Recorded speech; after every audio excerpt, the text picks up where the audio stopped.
Part 1. The Missing Tail Mystery. We need to have a serious conversation about what went down on November 5th, or more precisely, what didn't go down. After months of calculations, predictions, and sky watching, waiting to see what 3I Atlas would look like emerging from behind the sun after its closest dance with our star, the photographs finally came through. And they reveal something that simply shouldn't be possible if this object is what mainstream science has been telling us it is. Before we dig into this rabbit hole, I'm going to ask you for a favor. Smash that like button. And if you haven't already, hit subscribe.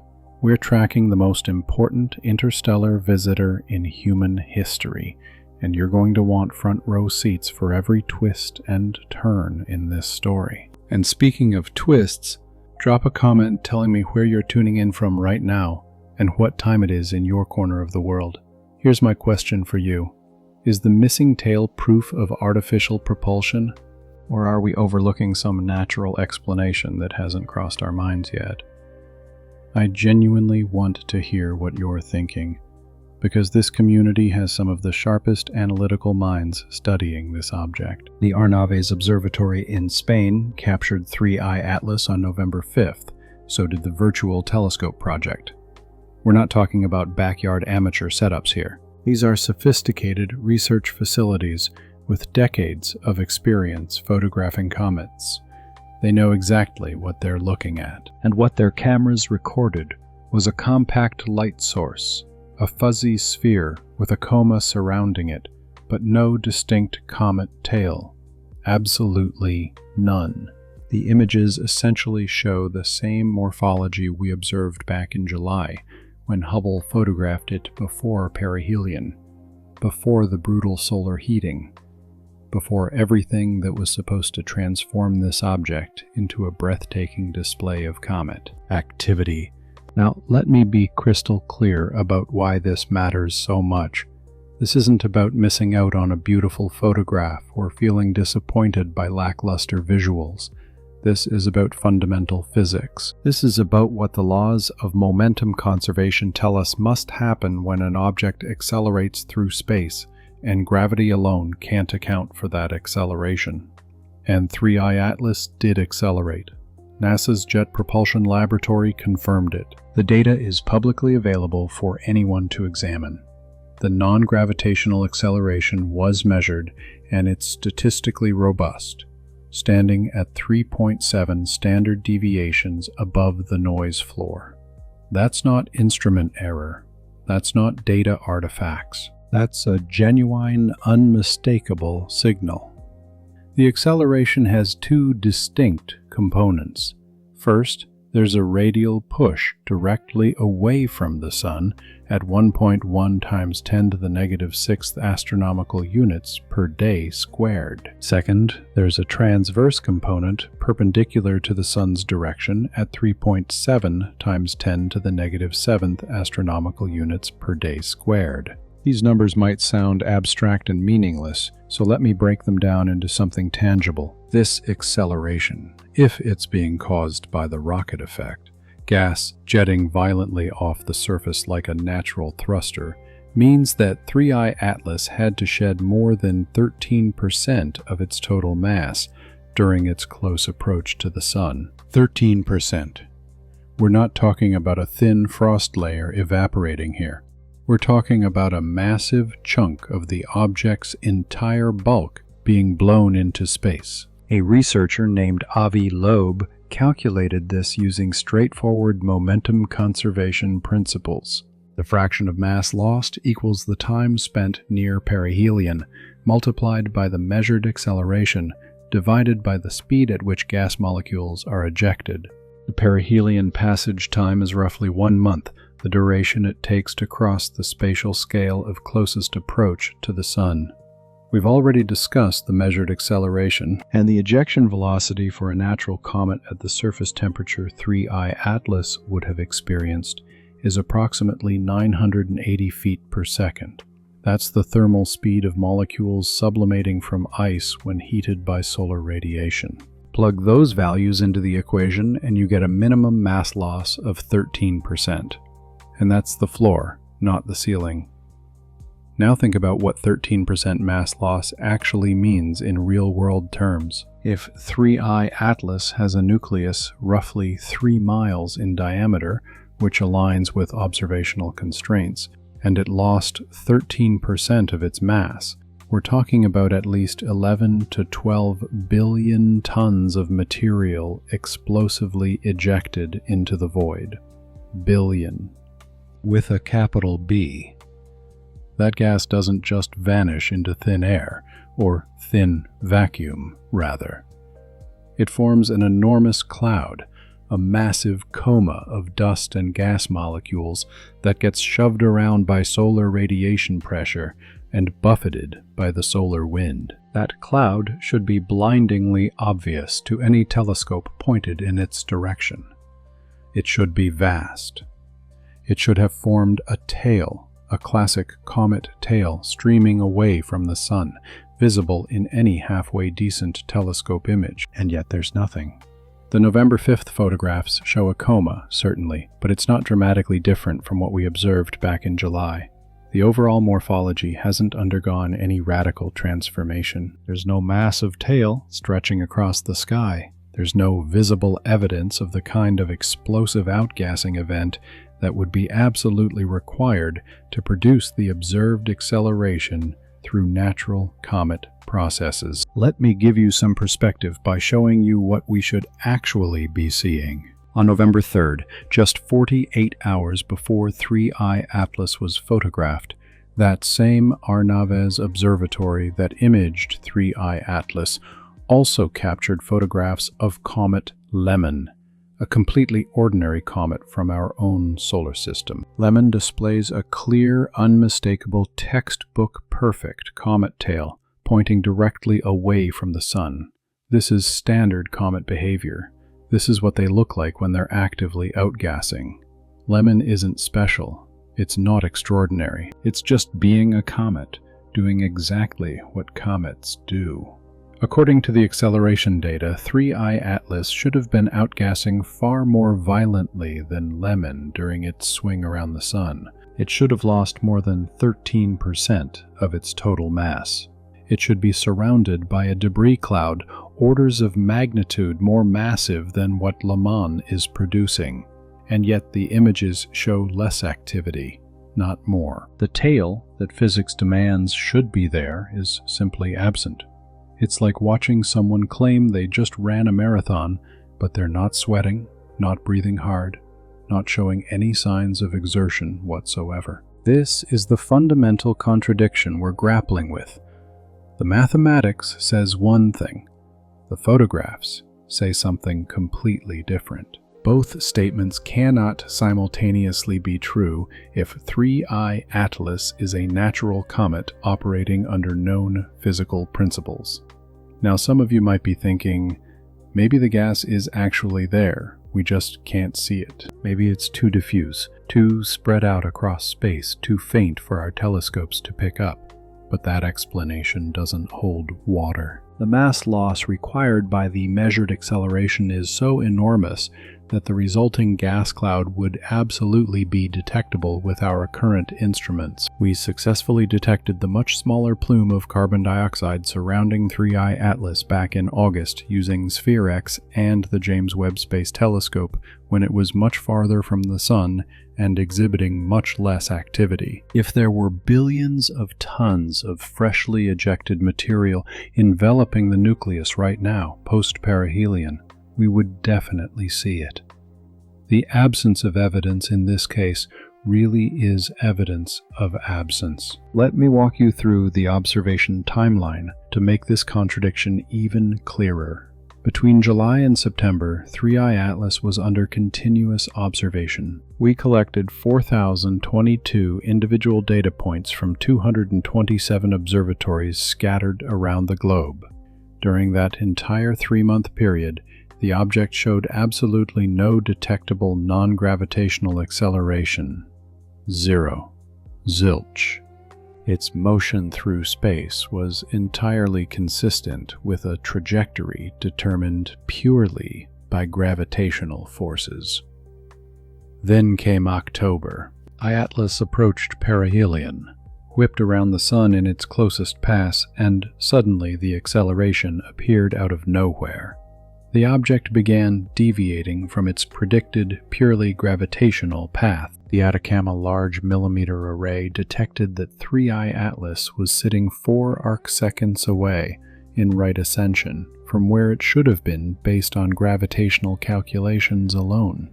4 arcseconds that gravity simply cannot explain. This means whatever mechanism caused the acceleration occurred at perihelion, or extremely close to it.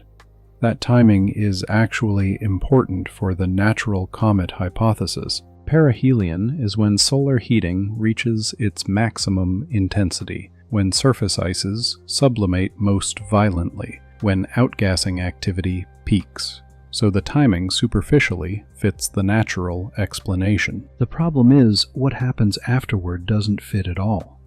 If the acceleration was triggered by a massive outgassing event at perihelion, then the gas from that event should still be plainly visible now, just days later. Gas molecules don't just disappear into nothingness. They spread outward. They form an expanding cloud.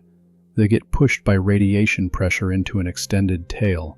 We should see it stretching across our telescope images. We don't. Part 2. The physics don't add up. This brings us face to face with the deeply uncomfortable question that researcher Avi Loeb has been consistently raising in his analysis. If the acceleration wasn't caused by comet outgassing, then what the hell did cause it? When you're talking about accelerating an object through space, there aren't many options on the table. You can accelerate something through gravity, but we've already meticulously accounted for every gravitational influence in the solar system, and they simply don't explain the observed deviation. You can accelerate through the rocket effect of expelled gas, but that requires the presence of a massive gas cloud and tail that should be glaringly obvious in our observations. We've been over this. It's not there. That leaves us with a third option that makes a lot of scientists extremely uncomfortable. Artificial propulsion, some kind of technological thrust system that can accelerate the object without producing the enormous gas clouds that natural sublimation would create. Before you roll your eyes and click away thinking this has turned into a UFO conspiracy channel, hear me out. We're going to follow the evidence wherever it leads, even if it leads somewhere that challenges our assumptions about what's possible. The numbers we're dealing with here are not trivial. That 1.1 times 10 to the negative 6th astronomical units per day squared radial acceleration translates to roughly 0.00007 miles per day squared. That sounds tiny, doesn't it? But when you're dealing with an object that's potentially 3 miles across, and you're applying that acceleration continuously over the course of weeks, the cumulative effect becomes substantial. Substantial enough that NASA's best orbital calculation software flagged it as anomalous. The transverse component, that 3.7 times 10 to the negative 7th astronomical units per day squared perpendicular to the Sun, is even more intriguing. Natural comet outgassing primarily produces radial acceleration, pushing directly away from the Sun as gas and dust are heated and expelled. A significant transverse component suggests something more complex is happening. It suggests directional control.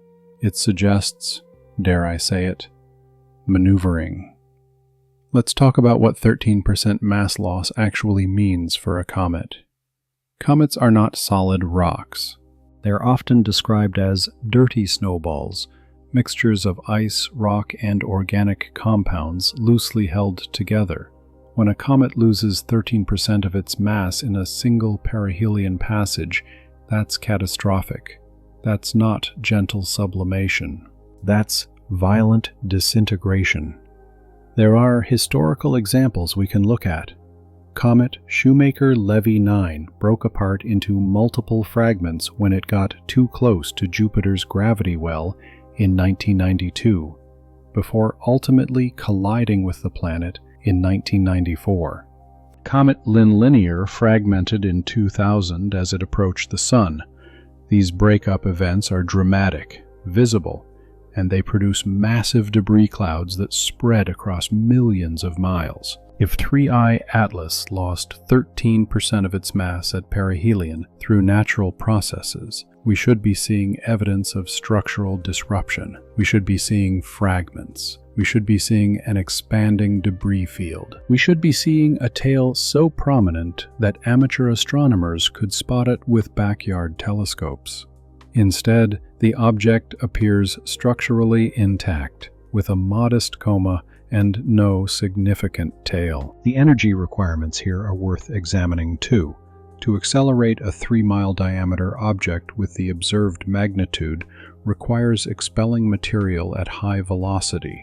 The momentum change equals mass times velocity. If you're using the rocket effect, you need either a lot of mass expelled at moderate speed or a moderate amount of mass expelled at very high speed. We calculated that at least 11 to 12 billion tons would need to be expelled at roughly 980 feet per second to produce the observed acceleration. That's the thermal velocity of water molecules sublimating from ice, a reasonable assumption for a natural comet. But here's the thing. If you were designing an artificial propulsion system, you wouldn't use ice sublimation. You'd use something far more efficient.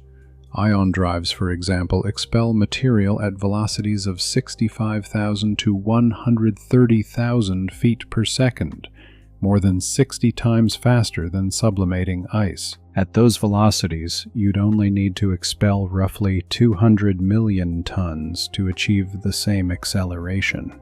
That's still a lot of mass, but it's nowhere near 13% of the object's total bulk. And critically, the expelled material from an ion drive would be ionized particles, not visible dust and gas. It wouldn't produce an obvious tail. Solar sails represent another possibility. A large, thin reflective surface could use solar radiation pressure for propulsion, without expelling any mass at all. The acceleration from a solar sail depends on the sail's area, its reflectivity, and its mass. For an object the size of 3I Atlas, you'd need a sail roughly 6 miles in diameter to produce the observed acceleration at its distance from the Sun. Now, before you object that we'd definitely see a 6-mile sail, consider this. What if the sail is edge-on to us?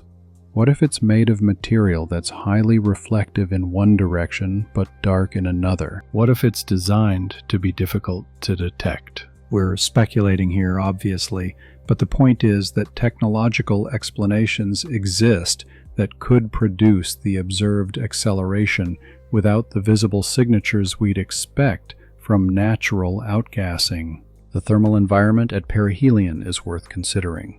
At closest approach, 3I Atlas came within roughly 24 million miles of the Sun, about a quarter of Earth's distance. At that range, solar radiation is intense. Surface temperatures on a dark, non-reflective object would exceed 1800 degrees Fahrenheit. That's hot enough to vaporize water ice, carbon dioxide ice, and even some rocky materials.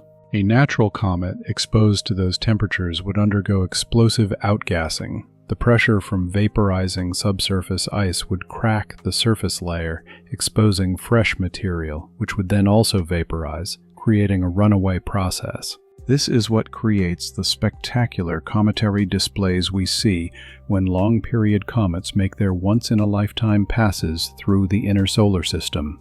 But what if 3I Atlas isn't made primarily of ice? What if it has a highly reflective surface that deflects most of the solar radiation? What if it has internal insulation that prevents heat from reaching volatile materials in the interior? These characteristics would be bizarre for a natural object, but they'd make perfect sense for an artificial probe designed to survive close solar approaches.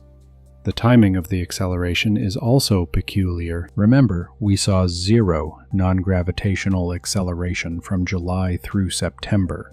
The object was moving on a purely gravitational trajectory. Then, at perihelion in October, the acceleration suddenly appeared. After perihelion, as the object moves away from the Sun, we're still seeing effects of that acceleration in its trajectory.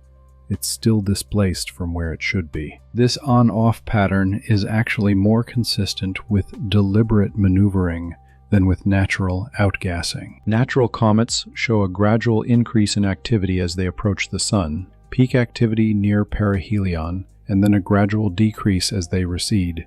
The activity is continuous and smoothly varying. The sudden appearance of acceleration at perihelion, followed by the absence of visible outgassing afterward, looks more like a thruster being fired at a specific moment to alter the trajectory. Why would something want to alter its trajectory at perihelion?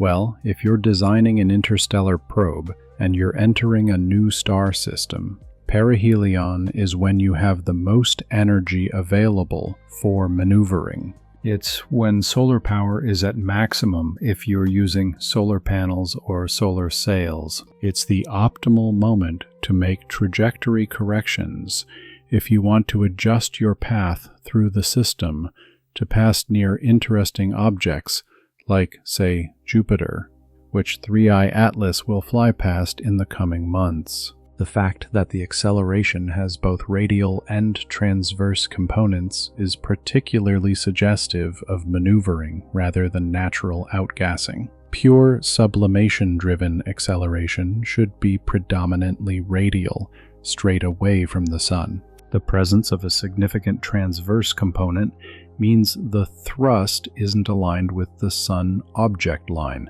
That's exactly what you'd see if the object was deliberately changing its trajectory, not just being passively pushed by escaping gas. Let's address the elephant in the room. Extraordinary claims require extraordinary evidence. The claim that 3i Atlas might be artificial is about as extraordinary as it gets. So what would constitute extraordinary evidence? What would we need to see to take this hypothesis seriously? First, we'd need to rule out all plausible natural explanations. We'd need to demonstrate that known physical processes cannot account for the observations. We're not there yet, but we're getting closer. The absence of a visible tail is a significant strike against the natural hypothesis, but it's not definitive proof of anything artificial. Second, we'd need to detect signatures that are unambiguously technological: radio transmissions, laser pulses, organized structures visible in high-resolution images, chemical compositions that don't occur naturally, heat signatures inconsistent with passive solar heating. We haven't detected any of these things yet, but we also haven't looked very hard.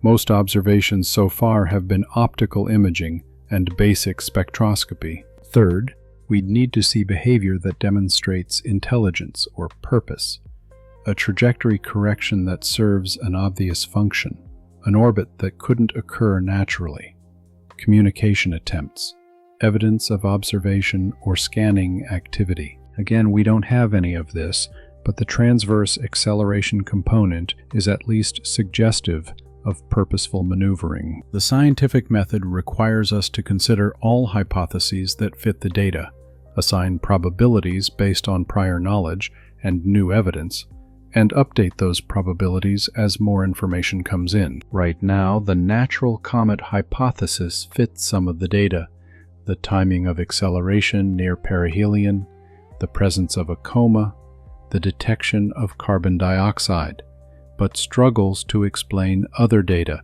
particularly the absence of a visible tail and the magnitude of mass loss required. The artificial probe hypothesis fits other aspects of the data: the transverse acceleration suggesting maneuvering, the lack of visible outgassing products, the structural integrity despite close solar approach, but requires us to accept something that has never been confirmed: that another technological civilization exists and has sent probes to explore other star systems. Which hypothesis has higher prior probability?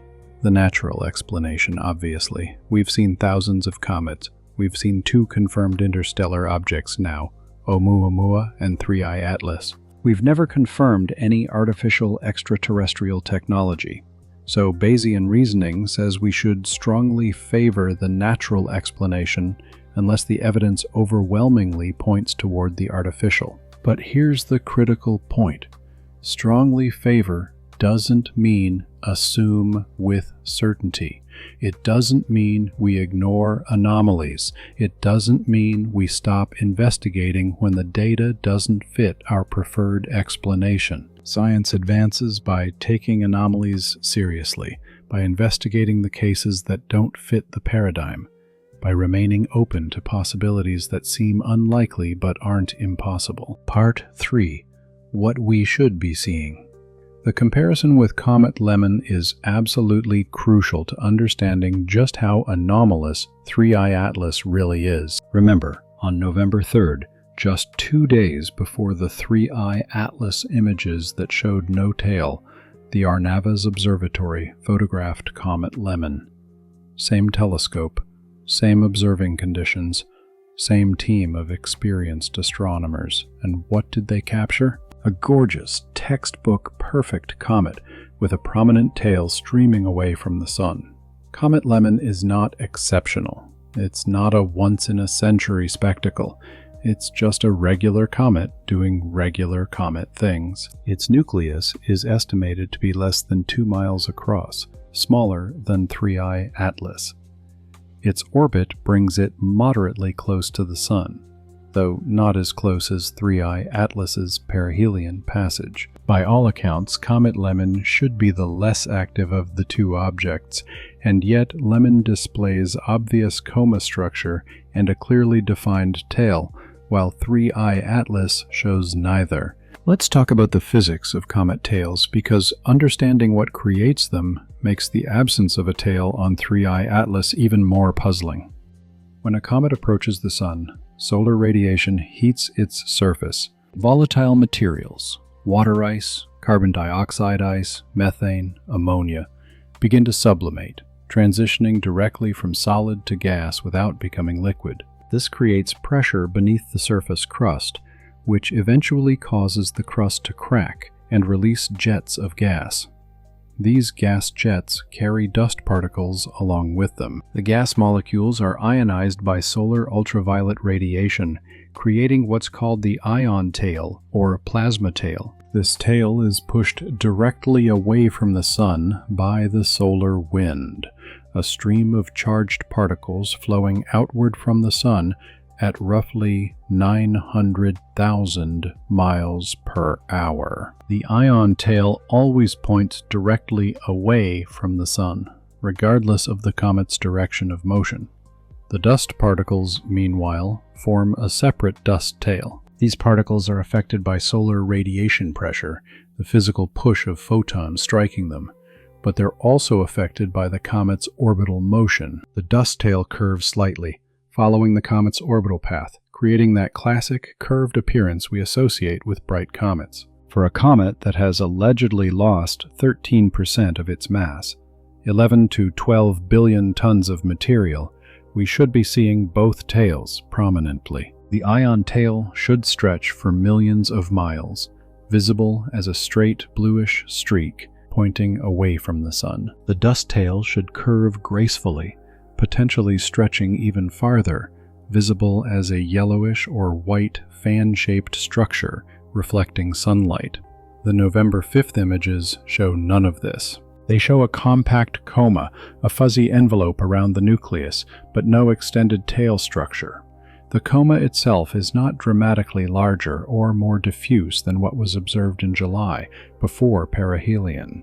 If anything, it looks remarkably similar. That's not what physics predicts should happen. Let's quantify this more precisely. The solar radiation pressure at 3I Atlas's distance from the Sun during the November observations can be calculated. Small dust particles, roughly 1/10,000th of an inch in diameter, would be accelerated away from the Sun at approximately 0.3 miles per day squared. That might not sound like much, but over the course of days and weeks, those particles should spread out into a tail hundreds of thousands of miles long. If 11 billion tons of material was ejected at perihelion, and even just 1% of that mass consisted of small dust particles, we're talking about 110 million tons of dust that should be forming a visible tail. That much dust, spread across the volume it would occupy, should be easily detectable in the images we're seeing. It's not there. The timeline is critical here.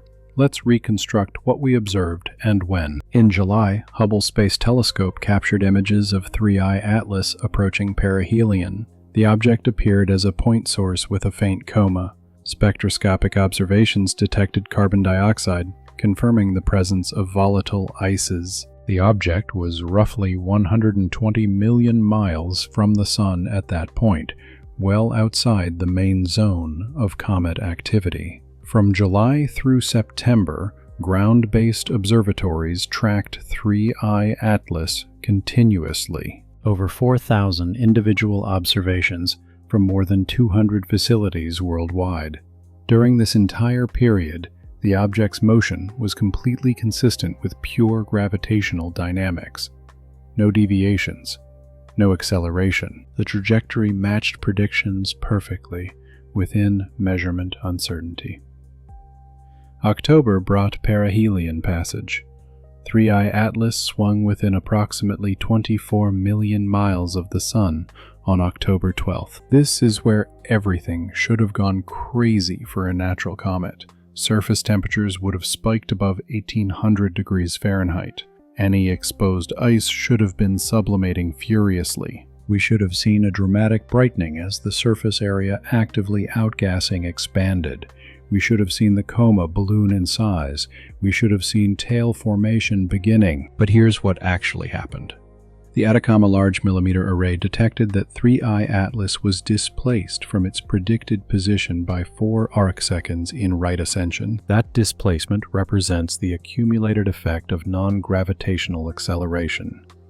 The object had deviated from a purely gravitational trajectory.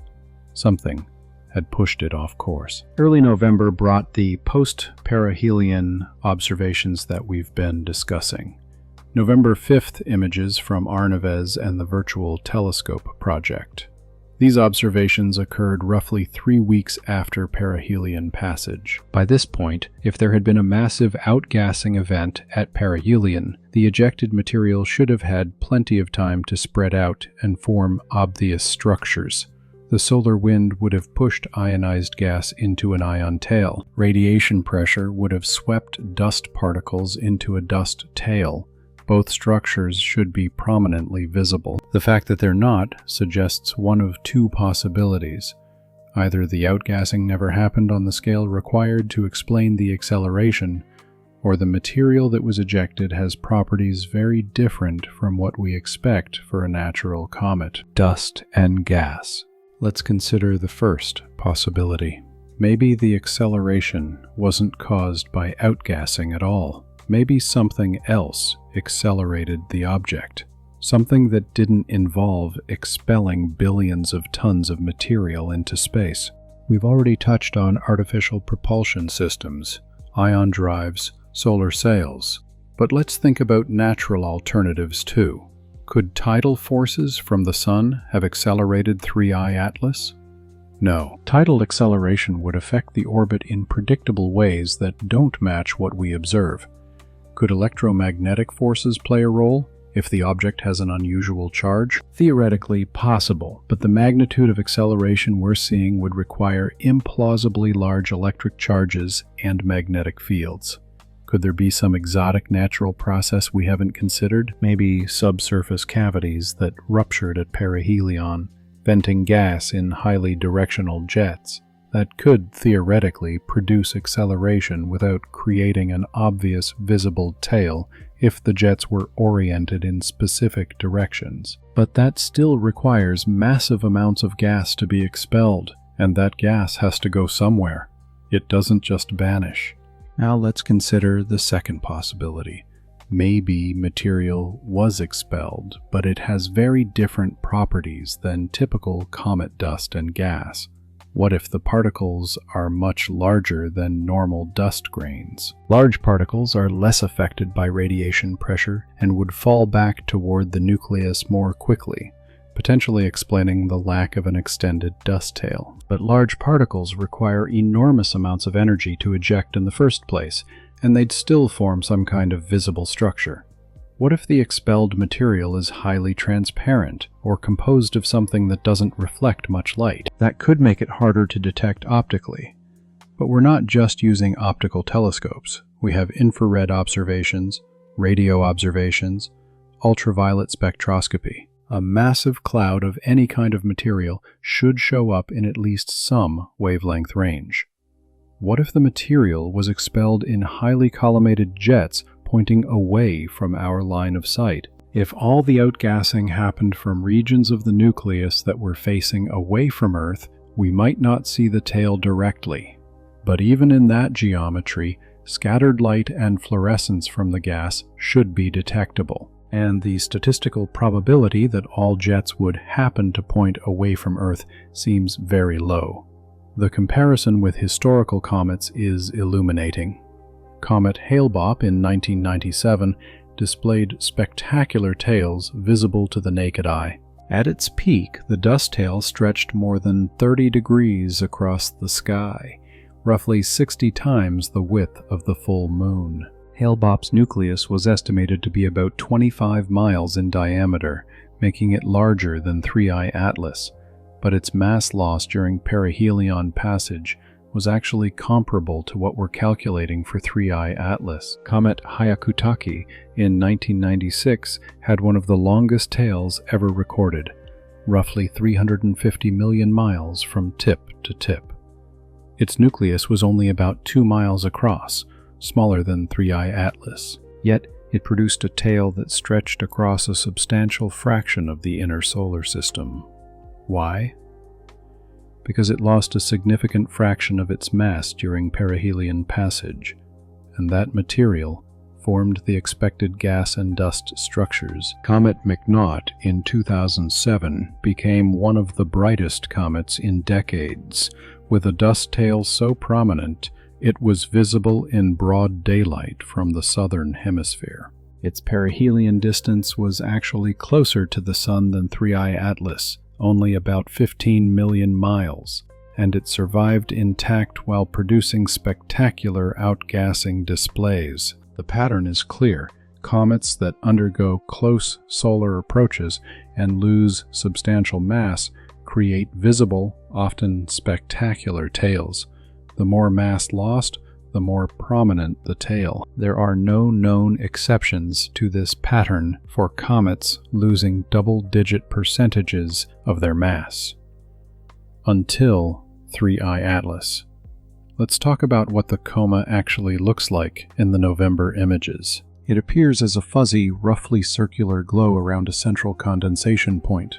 The radius of the visible coma is approximately 6,000 to 12,000 miles, which is actually fairly modest for a comet that recently passed perihelion. For comparison, Comet Hale-Bopp's coma exceeded 600,000 miles in diameter at its peak. The coma's brightness profile, how brightness decreases with distance from the nucleus, appears relatively smooth without the complex structures we often see in active comets. Active comets frequently show jets, fans, and spiral patterns in their comas, created by rotating active regions on the nucleus.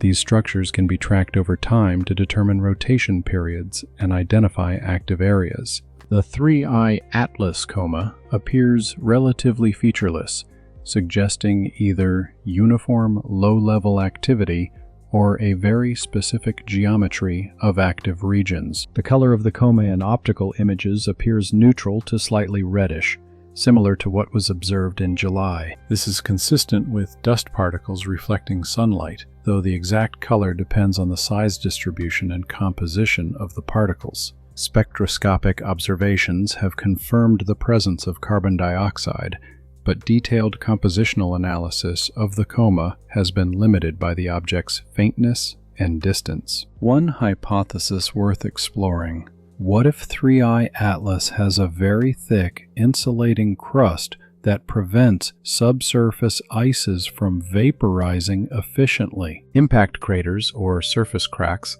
might expose small areas of ice that sublimate, creating the observed coma. But the bulk of the interior remains frozen, even during perihelion passage. This could explain modest activity levels despite close solar approach. But this hypothesis has problems. First, if the crust is so insulating that it prevents massive outgassing, where did the acceleration come from? Second, how would such a thick crust form on an interstellar object that has never experienced multiple perihelion passages in our solar system? Third, wouldn't tidal stress and thermal expansion crack that crust during close solar approach, exposing more ice? Part 4. The propulsion question.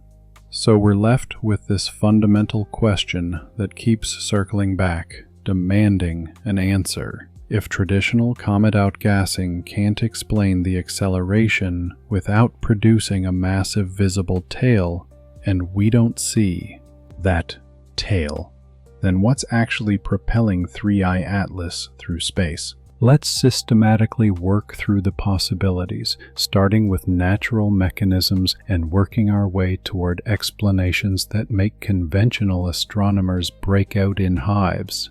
First, let's revisit the sublimation rocket effect one more time, but with more nuance. The standard calculation assumes uniform outgassing across the sunlit hemisphere, gas molecules sublimating relatively evenly from the surface and being accelerated away by solar heating. But what if the reality is more complex? What if outgassing is highly non-uniform, concentrated in specific jets rather than spread across the surface?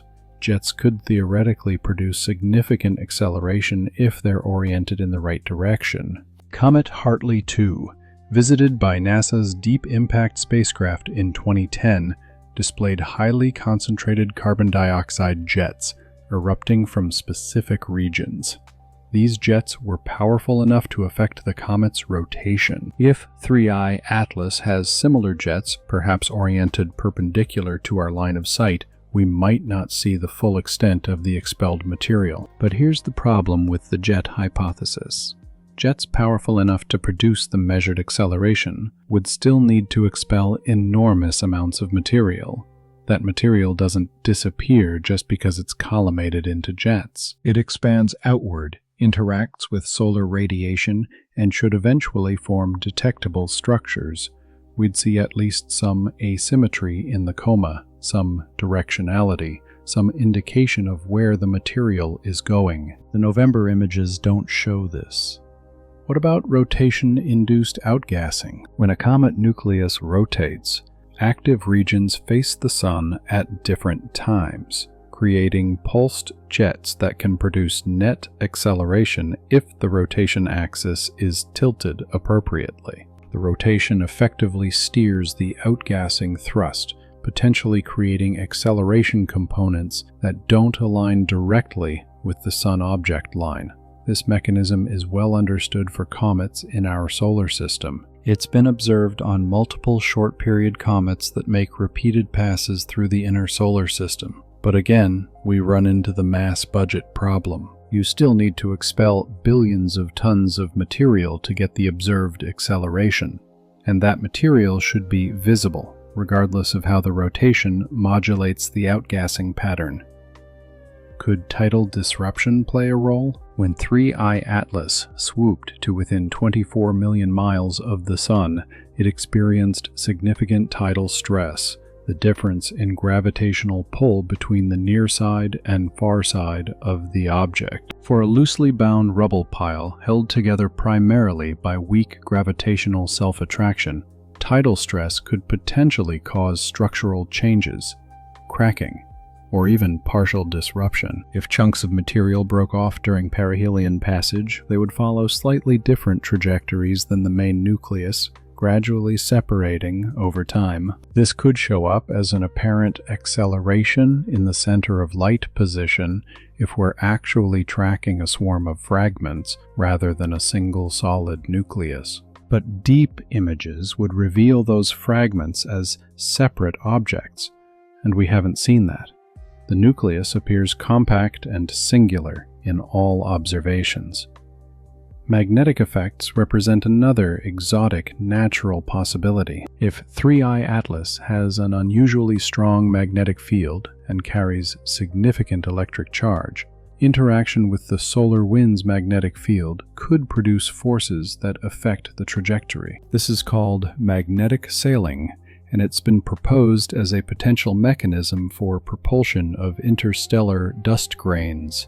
However, scaling this up to a 3-mile object requires magnetic fields and charge densities that seem implausible for natural objects. You'd need magnetic field strengths measured in hundreds of thousands of nanoteslas, far stronger than anything measured on comets or asteroids, and maintaining that charge in the solar wind environment, which is full of ions that would neutralize any charge imbalance, presents additional problems. Solar radiation pressure on an irregularly shaped object could create torques and small forces, but the magnitude is far too small to explain the observed acceleration for something the size of 3I Atlas. Radiation pressure becomes significant for very small particles or extremely large, thin structures, like dust grains or solar sails, but not for 3-mile diameter rock ice bodies.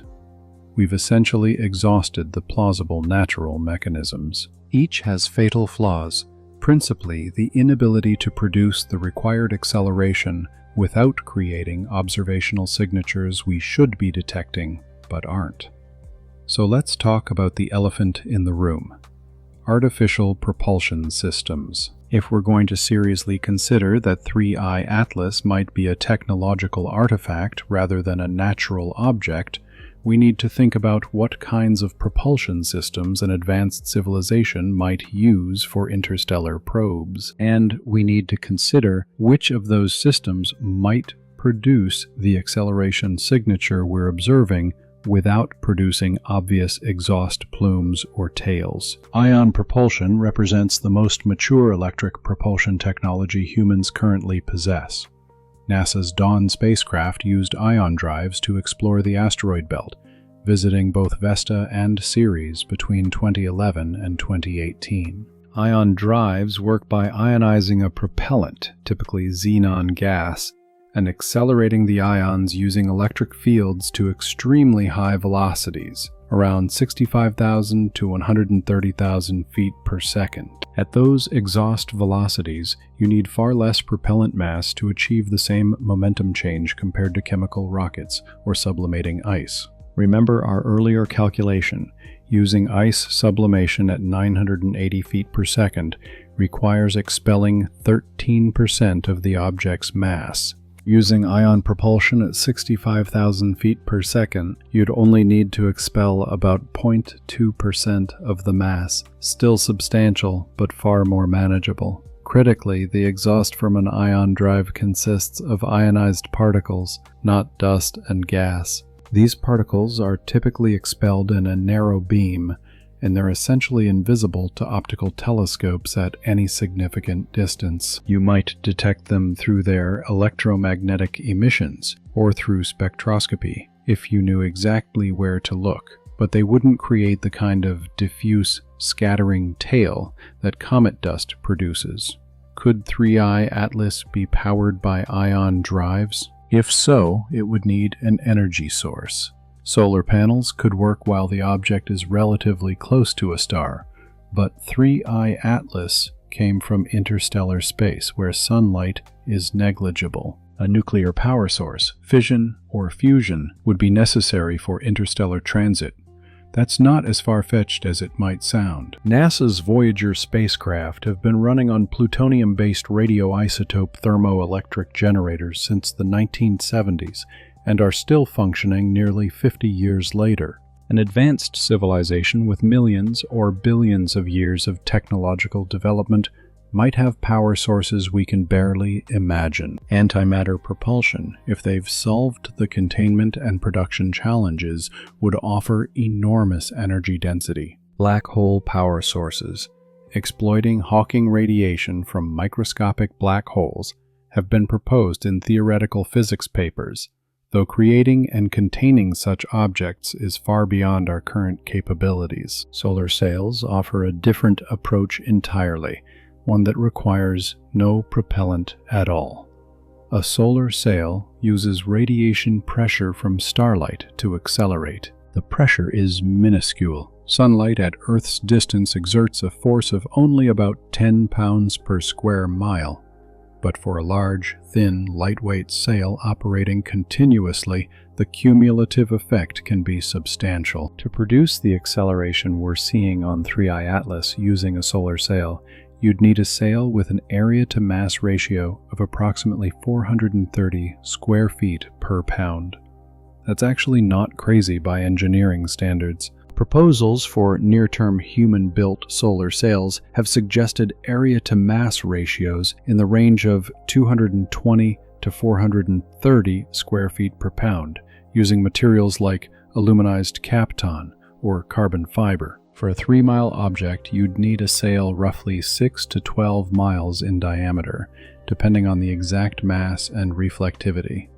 That sounds enormous, but remember, it would be extremely thin, potentially just hundreds of atoms thick. The total mass of such a sail might be only a few thousand tons, a tiny fraction of the object's total mass. Here's the intriguing part. If the sail is edge-on to Earth, we might not see it at all. A thin, flat structure, viewed edge-on, presents minimal cross-section, and if one side is reflective, while the other is dark, and the dark side happens to face us, optical detection becomes very difficult. You'd need high-resolution imaging, perhaps radar observations or observations at specific wavelengths where the sail material has distinctive absorption or emission features. The Breakthrough Starshot initiative, proposed by physicist Stephen Hawking and funded by billionaire Yuri Milner, envisions using ground-based lasers to push tiny gram-scale spacecraft equipped with meter-scale sails to 20% of light speed for missions to nearby stars. That's obviously a very different scale and design than what we're discussing for 3I Atlas, but it demonstrates that serious scientists take solar sail technology seriously for interstellar applications.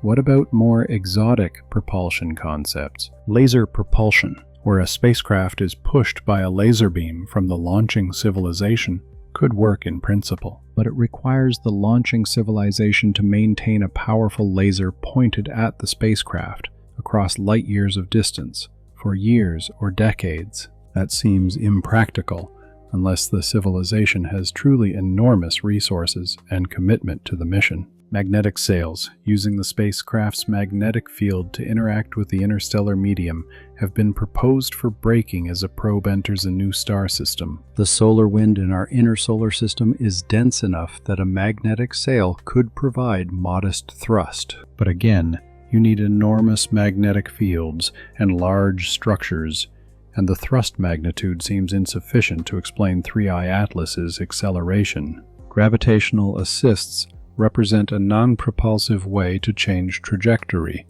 using close passes by planets or the Sun to gain or lose velocity and alter direction. I Atlas certainly experienced gravitational effects during perihelion passage. That's unavoidable. But gravitational assists don't change the object's velocity relative to the Sun in ways that show up as non-gravitational acceleration in the data analysis. Those effects are precisely calculated and subtracted out when determining whether anomalous acceleration is present. Here's a thought experiment. Imagine you're an advanced civilization designing a probe for interstellar exploration. You want it to visit multiple star systems over millions of years. What design requirements would you prioritize? First, longevity. The probe needs to survive interstellar radiation, cosmic rays, impacts with interstellar dust grains, and the extreme temperature variations between interstellar space and close stellar approaches. That suggests robust construction, possibly with self-repair capabilities, and materials chosen for durability over immense timescales. Second, maneuverability. You want the probe to be able to adjust its trajectory within each star system to pass near interesting objects, planets, asteroid belts, comets, Kuiper belt analogs. That requires propulsion capability that can be used sparingly but effectively. Solar sails or highly efficient ion drives would be ideal.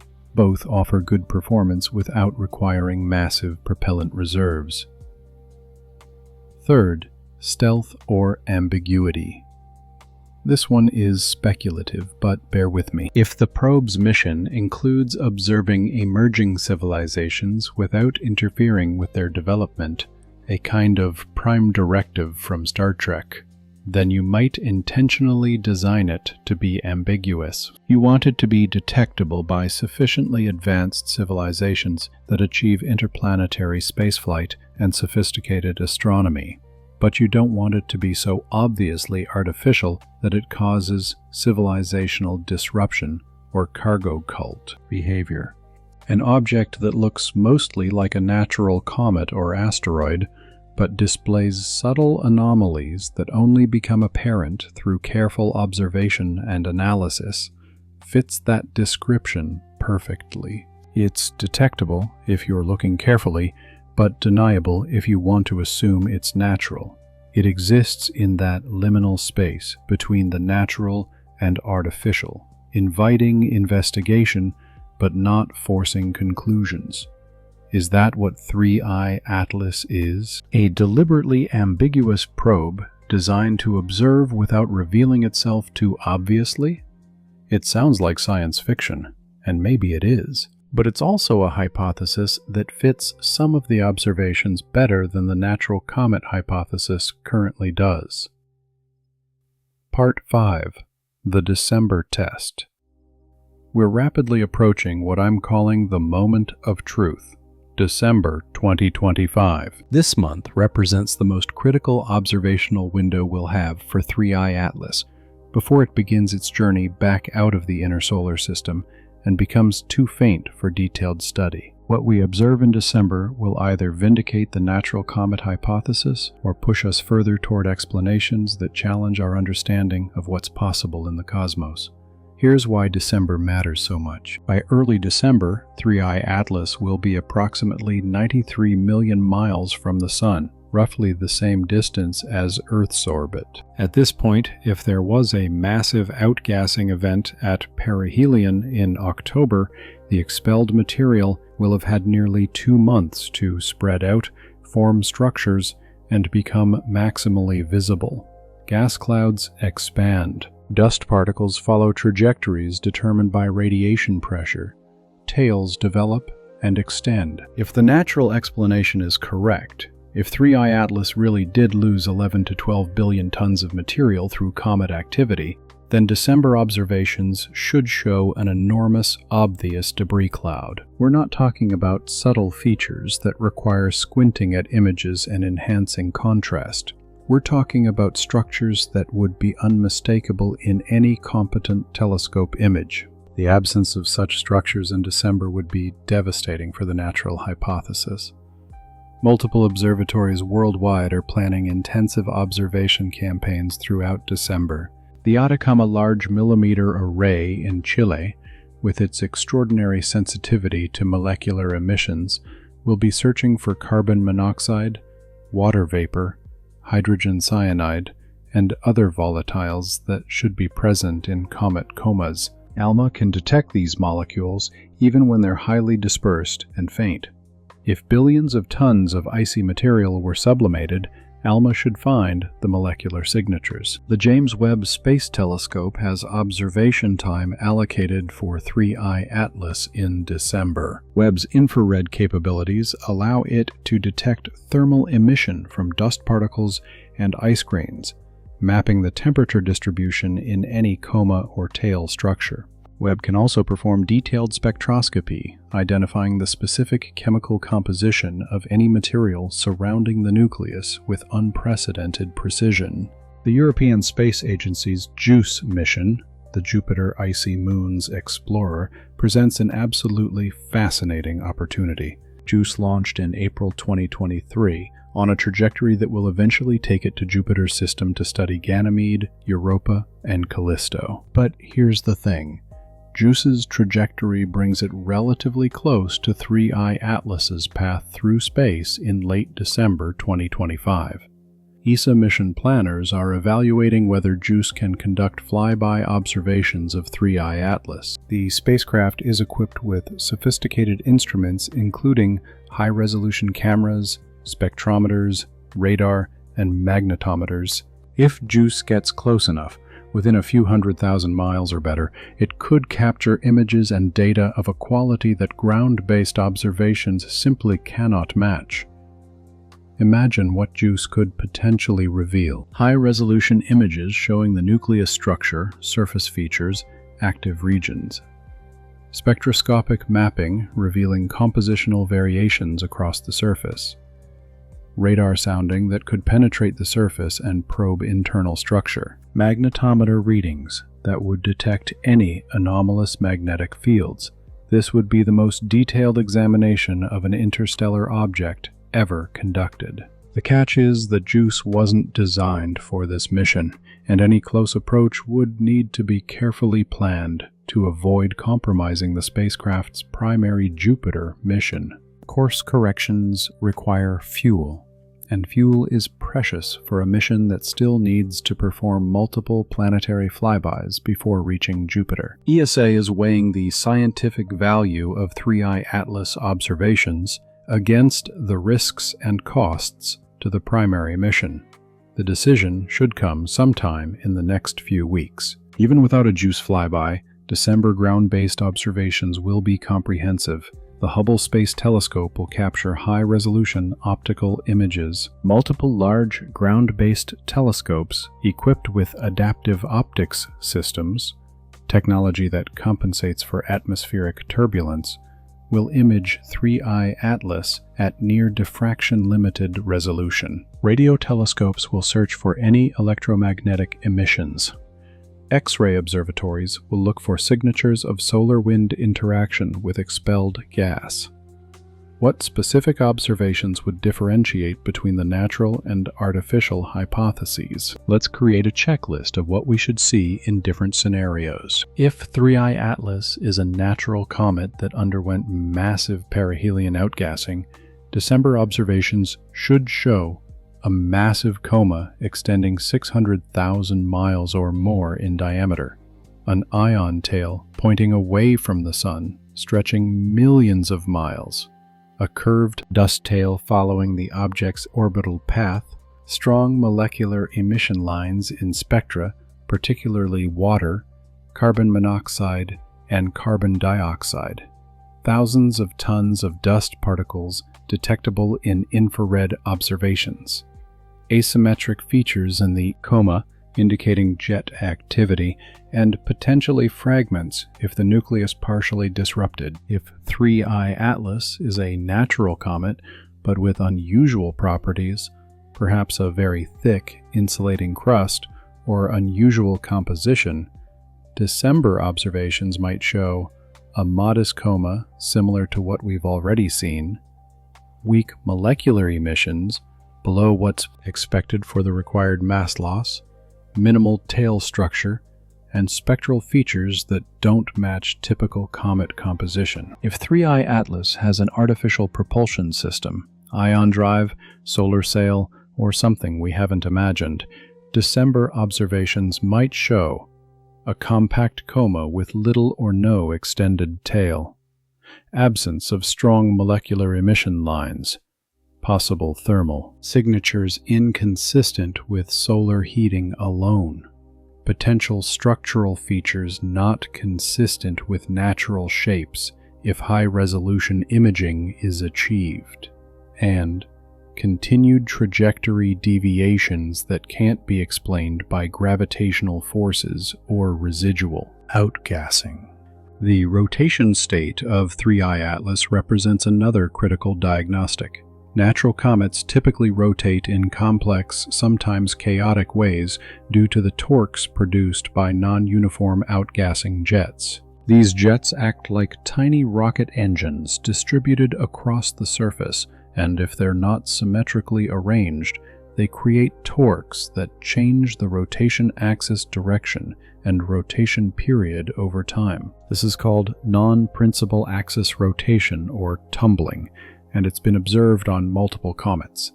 Comet Halley, for example, has a rotation period of about 52 hours around one axis and 7.4 days around another. The rotation is chaotic. The orientation of the rotation axes changes over time in unpredictable ways. If 3I Atlas is a natural comet that experienced violent outgassing at perihelion, its rotation should be complex and possibly changing. December observations that measure rotation through brightness variations, or resolved imaging, could reveal this. Light curves, plots of brightness versus time, would show complex periodic or quasi-periodic patterns if the object is tumbling. Conversely, if 3I Atlas has stable rotation around a single axis with a constant period, that would be more consistent with a rigid, engineered structure. Artificial satellites maintain stable rotations unless deliberately altered. A probe designed for long-term observations might maintain a specific orientation relative to the Sun or relative to its direction of travel, requiring stable, controlled rotation. Spectroscopic observations in December will be particularly revealing. Every molecule absorbs and emits light at characteristic wavelengths, creating a unique spectral fingerprint. Water shows strong features in the infrared. Carbon dioxide has distinctive bands in both infrared and ultraviolet. Organic molecules like methanol, formaldehyde, and hydrogen cyanide each have their own signatures. If 3I Atlas expelled billions of tons of icy material, spectroscopy should detect a rich mixture of molecules sublimating from those ices.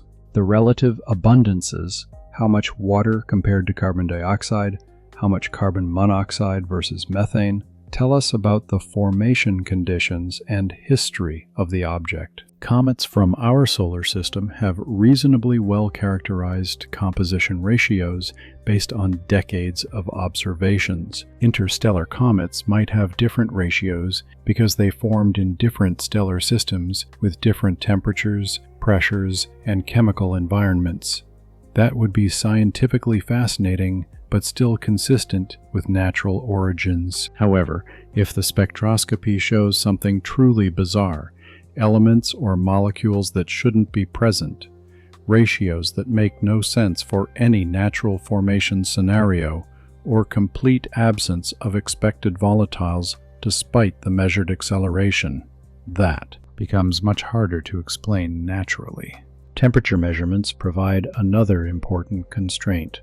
Thermal infrared observations can measure the surface temperature of the nucleus and the temperature of any surrounding dust. These temperatures depend on several factors: distance from the Sun, surface composition, thermal inertia of the material, and whether there are internal heat sources. A natural object at 3I Atlas's distance from the Sun in December should have a surface temperature around 32 degrees Fahrenheit. Cold enough that water ice is stable, but warm enough that carbon dioxide ice is actively sublimating. If the measured temperature is significantly different, either much hotter or much cooler, that requires explanation. A surface much hotter than expected might indicate dark, highly absorbing material rather than reflective ice. Or it might indicate internal heat sources, which would be very unusual for a natural object. A surface much cooler than expected might indicate highly reflective material deflecting most solar radiation, which could suggest engineered coatings designed to minimize thermal stress during close solar approaches. The polarization of reflected light offers yet another diagnostic tool. When sunlight reflects off particles, it becomes partially polarized. The light waves oscillate preferentially in certain directions. The degree and orientation of polarization depends on the size, shape, and composition of the reflecting particles.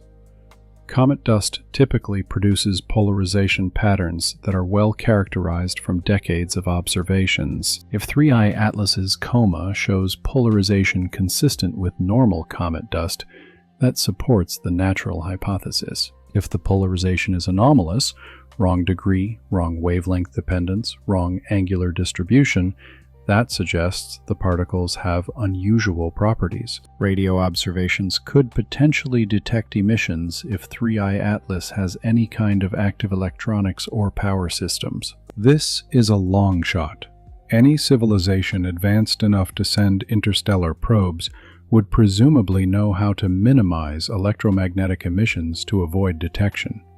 But it's worth checking. Radio telescopes will scan frequencies from tens of megahertz to hundreds of gigahertz, looking for any signals that seem artificial, narrow bandwidth, Doppler shift consistent with the object's motion, modulation patterns, repetition. The Search for Extraterrestrial Intelligence Institute, SETI, has a long history of searching for alien radio signals from distant star systems. Those searches have come up empty, which tells us either that technological civilizations are rare, that they don't broadcast powerful radio signals into space, or that we haven't searched enough of the parameter space yet. But searching for radio emissions from an object in our own solar system is a very different proposition.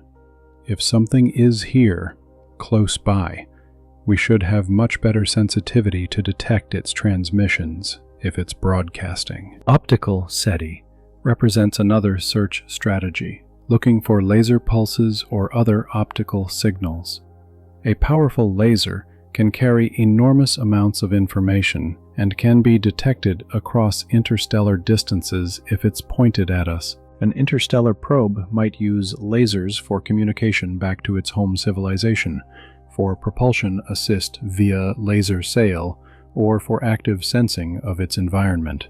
Several observatories equipped for time-domain astronomy, telescopes that can detect rapid brightness changes on timescales of microseconds to seconds, will monitor 3I Atlas for any optical transients. These systems were originally designed to study phenomena like pulsars, gamma-ray bursts, and fast radio bursts, but they can also detect artificial signals if they exist. The statistical approach to all these observations is crucial. We're not looking for one single smoking gun that definitively proves artificial origin. We're collecting multiple independent lines of evidence, each of which shifts the probability one way or another. This is Bayesian reasoning in action, starting with prior probabilities based on what we know about the universe, then updating those probabilities as each new observation comes in.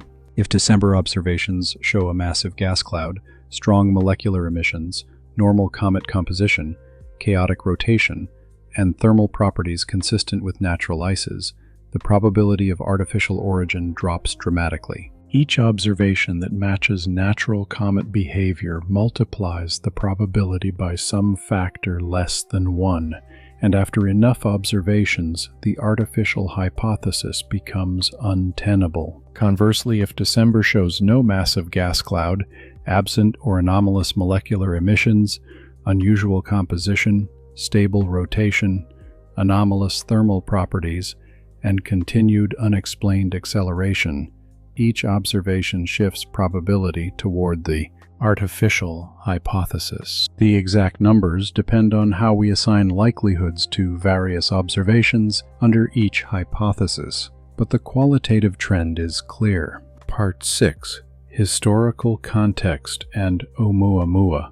To truly appreciate how extraordinary 3I Atlas is, we need to talk about its predecessor, ʻOumuamua, the first confirmed interstellar visitor to our solar system. Discovered on October 19, 2017, by the Pan-STARRS telescope in Hawaii, ʻOumuamua rewrote our understanding of what interstellar objects might look like and how they might behave. The name means scout, or messenger from afar arriving first in Hawaiian, and it certainly lived up to that name by forcing astronomers to confront possibilities they'd never seriously considered before.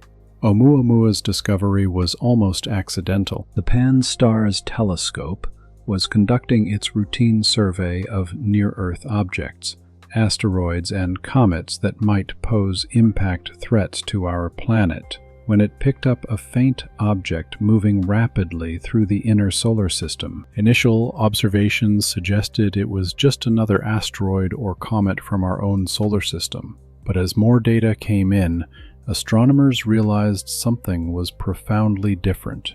The trajectory was hyperbolic. That technical term means the object was moving too fast to be gravitationally bound to the Sun.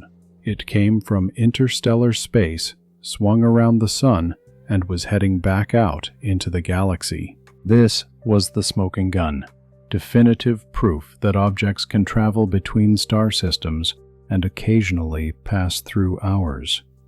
Theorists had predicted this for decades, but ʻOumuamua was the first time we actually caught one in the act. But Oumuamua's strangeness went far beyond its interstellar origin. The object was extremely elongated. Best estimates suggested a length-to-width ratio of at least 6:1, possibly as extreme as 10:1. Imagine a cigar-shaped or needle-shaped object, roughly 1,300 feet long and perhaps 130 to 200 feet wide. Nothing in our solar system has that geometry. Asteroids and comets are typically much closer to spherical or only modestly elongated. An aspect ratio of 10:1 is extraordinarily unusual. The elongated shape was inferred from brightness variations as the object rotated. Oumuamua's reflected light varied by a factor of 10 over a period of roughly 8 hours, which was interpreted as a rotation period. The large brightness variations suggested we were seeing different cross-sectional areas as the object tumbled, sometimes seeing it edge on, sometimes seeing it broadside. The only way to get brightness changes that large is if the object is extremely elongated or flat. Then came the acceleration anomaly. Just like 3I Atlas, Oumuamua displayed non-gravitational acceleration that couldn't be explained by gravity alone. The magnitude was small, but statistically significant. Oumuamua was deviating from its predicted purely gravitational trajectory as it left the solar system. The acceleration was directed away from the Sun, which is exactly what you'd expect from comet outgassing driven by solar heating. But here's the problem. Oumuamua showed no visible signs of outgassing. No coma, no tail. No detection of gas or dust in spectroscopic observations. It looked like an asteroid, not a comet. Yet something was accelerating it, and the acceleration pattern matched what you'd expect from outgassing. This contradiction sparked intense debate that continues to this day. The scientific mainstream explanation for Oumuamua's acceleration invokes outgassing of a volatile substance that doesn't produce visible dust, possibly hydrogen gas from water ice that had been converted to hydrogen by cosmic ray bombardment over millions of years in interstellar space. Or perhaps molecular nitrogen ice sublimating without creating dust. These explanations require somewhat exotic compositions, but they're within the realm of natural processes. Harvard astronomer Avi Loeb famously proposed an alternative explanation. Oumuamua might be artificial. Specifically, he suggested it could be a light sail, a thin, flat structure designed to be pushed by starlight. The extreme elongation or flatness inferred from brightness variations would make sense for a sail. The acceleration without visible outgassing would be explained by radiation pressure on the large, thin structure. The lack of detectable radio emissions could be explained if it's a derelict probe, damaged or shut down after millions of years in space. Loeb's hypothesis was met with significant skepticism from most of the astronomical community. The objections were numerous. Radiation pressure alone can't easily explain the specific acceleration profile observed. A functional light sail should show evidence of deliberate maneuvering, which wasn't clearly present. The object's tumbling rotation doesn't match what you'd expect for a designed spacecraft, and invoking aliens when natural explanations exist, however improbable, violates Occam's razor. But Loeb made a compelling philosophical argument. We should take the possibility of extraterrestrial technology seriously because the implications are so profound. If we automatically dismiss artificial explanations without thorough investigation, we might miss the most important discovery in human history. Better to investigate and be wrong than to assume natural origins and potentially overlook something extraordinary. The debate over Oumuamua's nature remains unresolved because the object is now too distant and faint for further observation. It's heading out of the solar system at roughly 16 miles per second, and by the time astronomers realized how anomalous it was, the opportunity for detailed follow-up had passed. We're left with tantalizing clues, but no definitive answers. That's one reason why 3I Atlas is so important. It's giving us a second chance to study an interstellar visitor with better preparation and more sophisticated instruments. So how does 3I Atlas compare to Oumuamua? Let's systematically work through the similarities and differences because understanding these distinctions is crucial to evaluating what 3I Atlas might actually be. First, origin. Both objects are definitively interstellar based on their trajectories. Both came from outside our solar system, made close approaches to the Sun, and are headed back out into interstellar space. Their velocities relative to the local standard of rest, the average motion of stars in our galactic neighborhood, are too high for solar system origin. This is not controversial. Whatever these objects are, they came from somewhere else. Second, size estimates. Oumuamua was relatively small, perhaps 1,300 feet in maximum dimension. The uncertainty is large because we never resolved it as more than a point source. All size estimates come from brightness measurements and assumptions about reflectivity. I-Atlas appears significantly larger, with estimates around 3 miles in diameter, based on similar indirect methods. Larger objects are easier to detect, which might explain why we found 3I Atlas despite interstellar objects presumably being quite rare. Third, shape. Oumuamua's extreme elongation or flatness was one of its most striking features. I-Atlas appears more compact in the images we have. There's no evidence yet for extreme aspect ratios. However, we need to be careful here. If 3I Atlas is rotating with its long axis roughly pointed toward or away from us, we might not see the full elongation in brightness variations. More observations through December should clarify this. Fourth, composition and activity. Oumuamua looked like an asteroid. No coma, no tail, no detected outgassing. 3I Atlas looks like a comet. It has a coma, carbon dioxide was detected spectroscopically, and it displays comet-like features in images. This is a fundamental difference. 3I Atlas is definitely more comet-like than Oumuamua was, which actually makes its lack of a prominent tail even more puzzling. Fifth, acceleration. Both objects displayed non-gravitational acceleration. Oumuamua's acceleration was roughly 1.3 times 10 to the negative 6th astronomical units per day squared, similar in magnitude to 3I Atlas's radial component.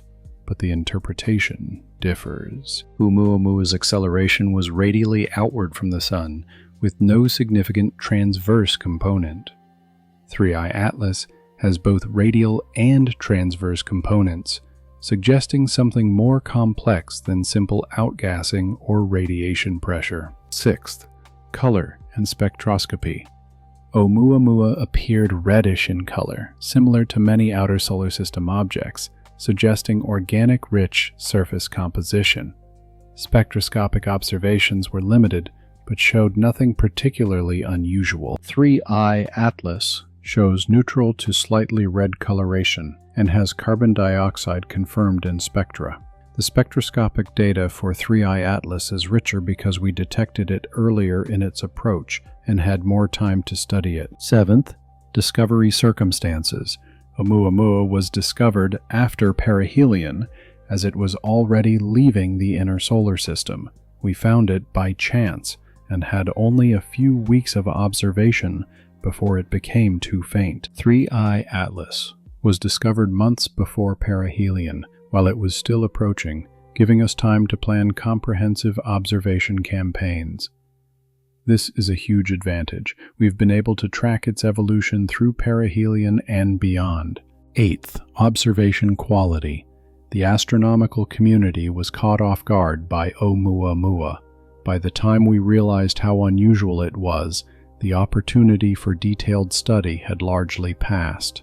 With 3I Atlas, we're prepared. Major observatories have allocated time specifically for this object. Space telescopes have pointed at it. We're getting data quality far superior to what was available for ʻOumuamua. This means we have a real chance to definitively answer questions that remain unresolved for its predecessor. The statistical context is worth considering. Before ʻOumuamua, we had no confirmed detections of interstellar objects passing through our solar system. Theorists estimated that perhaps 1 to 10 such objects per year might pass close enough and be bright enough to detect with our telescopes. But this was purely speculation, based on models of how many objects are ejected from planetary systems during their formation. After ʻOumuamua, we now have 2 confirmed detections in roughly 8 years, ʻOumuamua in 2017 and 3I Atlas discovered in 2024. That's actually consistent with the theoretical predictions. It suggests these visits are relatively common, at least on astronomical timescales. We've only been systematically surveying the sky with sufficient sensitivity for about 15 years. So detecting 2 objects in that time implies the true rate might be several per year, with most going undetected because they're faint, fast-moving, or in inconvenient parts of the sky. This has profound implications.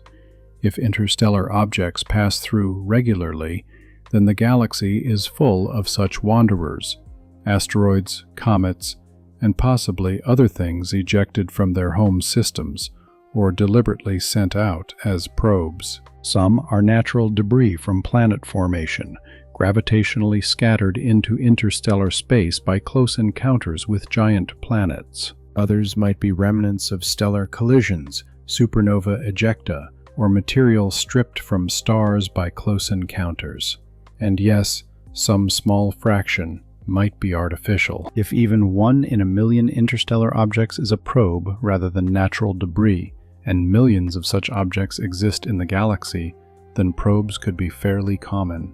Not common in the sense that every star system has them at any given moment, but common enough that over millions of years, most star systems might be visited at least once. This brings us to what's called the Bracewell probe hypothesis, proposed by radio astronomer Ronald Bracewell in 1960. Bracewell suggested that, rather than using radio signals to communicate across interstellar distances, the approach assumed by most SETI programs, advanced civilizations might send physical probes to other star systems. These probes could observe directly, potentially communicate with any intelligence they find, and send information back to their home civilization.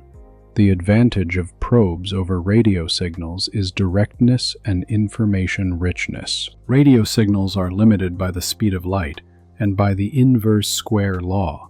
Signal strength decreases with the square of distance, making interstellar communication challenging. A probe can take its time to travel between stars. Even at modest speeds, you can cross interstellar distances in tens of thousands to millions of years. But once it arrives, it can observe continuously, adapt to what it finds, and potentially interact. The disadvantages: cost and commitment. Building and launching interstellar probes requires enormous resources. But for a civilization that exists for millions of years and has access to the energy output of an entire star, what's called a Kardashev Type II civilization, the cost might be trivial. You could launch thousands or millions of probes over your civilization's lifetime, creating a network that explores a substantial portion of the galaxy. Would such probes be detectable? It depends entirely on whether they're designed to be detected. A probe whose mission is observation without interference, following something like Star Trek's Prime Directive, would presumably minimize its observational signatures. It would be quiet electromagnetically. It would maneuver subtly. It would try to look natural. The goal would be to observe emerging civilizations without affecting their development. But the probe also needs to be detectable by sufficiently advanced civilizations, ones that have developed spaceflight and sophisticated astronomy, because at some point contact becomes appropriate and beneficial. So maybe the design philosophy is deliberate ambiguity. Look mostly natural, but include subtle anomalies that careful observation will reveal. Make yourself detectable to civilizations advanced enough to find you, but don't be so obvious that you disrupt less developed societies. Does 3i Atlas fit that profile? It's eerily consistent. The object looks mostly like a comet, familiar, natural, non-threatening. But it displays subtle anomalies that only become apparent through careful analysis. Acceleration without corresponding outgassing signatures. A transverse acceleration component suggesting maneuvering. Structural integrity despite close solar approach. These anomalies are detectable with early 21st century technology, but weren't obvious to casual observation. Comparing 3i Atlas to ʻOumuamua reveals an interesting pattern. ʻOumuamua was the more extreme case. Bizarre geometry, asteroid-like appearance, yet comet-like acceleration. Discovery after perihelion, limiting observation time. It was anomalous enough to spark serious scientific debate about artificial origins, but ambiguous enough that natural explanations, however strained, remained plausible. 3i Atlas is more comet-like, less obviously extreme in any single property, but displays a different set of anomalies. The acceleration magnitude is similar to ʻOumuamua's, but the transverse component is more prominent. The outgassing signatures are present, but insufficient to explain the acceleration. The timeline is more favorable for detailed study. In some ways, 3i Atlas is easier to explain naturally than ʻOumuamua. It looks like a comet, after all. But in other ways, it's harder to explain, because the physics don't add up when you do the calculations carefully. Perhaps both objects are part of a spectrum.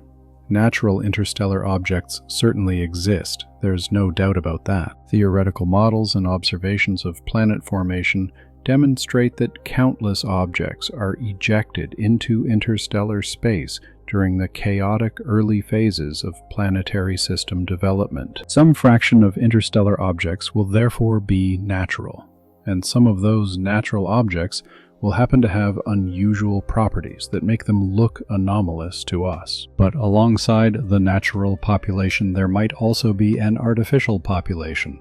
Probes sent by various civilizations over billions of years of galactic history. These probes would have design characteristics optimized for interstellar survival, maneuvering within stellar systems, and perhaps deliberate ambiguity to avoid premature contact. They'd look somewhat similar to natural objects, but would display subtle signature differences upon careful examination. If this is true, then ʻOumuamua and 3i Atlas might both be probes, just with different design philosophies, or from different civilizations.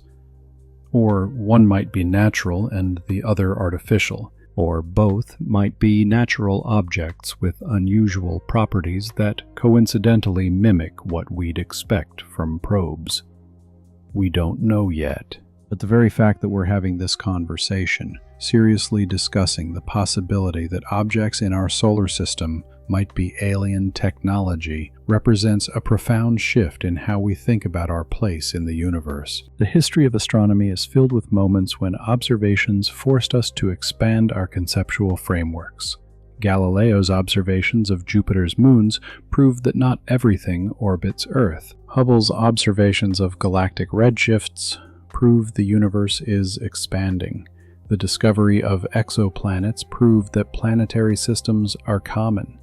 Each time, initial resistance gave way to acceptance as evidence accumulated. We might be on the cusp of another such moment. The discovery that interstellar objects regularly visit our solar system is already transformative. It means the galaxy is more connected, more dynamic than we previously understood. If some of those objects turn out to be artificial, that would be the most profound discovery in human history, confirming we're not alone and that interstellar exploration is possible. Part 7. The Fermi Paradox Connection. The question of why we haven't encountered evidence of extraterrestrial intelligence, despite the apparent likelihood of its existence, has plagued scientists for over 70 years. This puzzle, known as the Fermi Paradox, was famously articulated by physicist Enrico Fermi during a casual lunch conversation in 1950 when he asked, "Where is everybody?" It's a deceptively simple question that exposes a profound tension between what our theories predict and what we actually observe. Let's break down why this is such a vexing problem. Our galaxy, the Milky Way, contains somewhere between 200 and 400 billion stars. Recent exoplanet surveys by missions like Kepler and TESS have demonstrated that planets are extraordinarily common. Most stars have planets, and a significant fraction have planets in the habitable zone where liquid water can exist on the surface. Conservative estimates suggest there are billions of potentially habitable worlds in our galaxy alone. The universe is approximately 13.8 billion years old.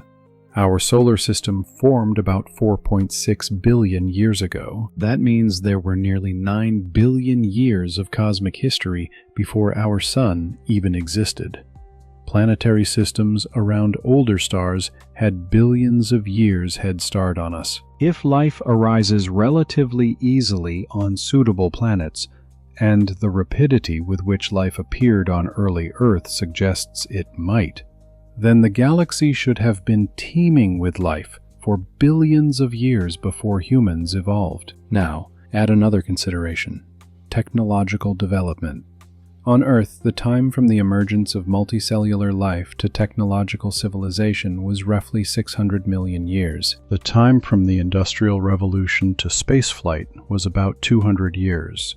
The time from spaceflight to potentially having the capability for interstellar probes is measured in decades to centuries at most. On cosmic timescales, the jump from stone tools to starships is nearly instantaneous. So here's the paradox in its starkest form. If technological civilizations arise with any reasonable frequency on the billions of potentially habitable worlds in the galaxy, and if even a tiny fraction of those civilizations develop interstellar travel, and if they have billions of years to spread throughout the galaxy, then where are they? Why haven't we seen any evidence of their presence?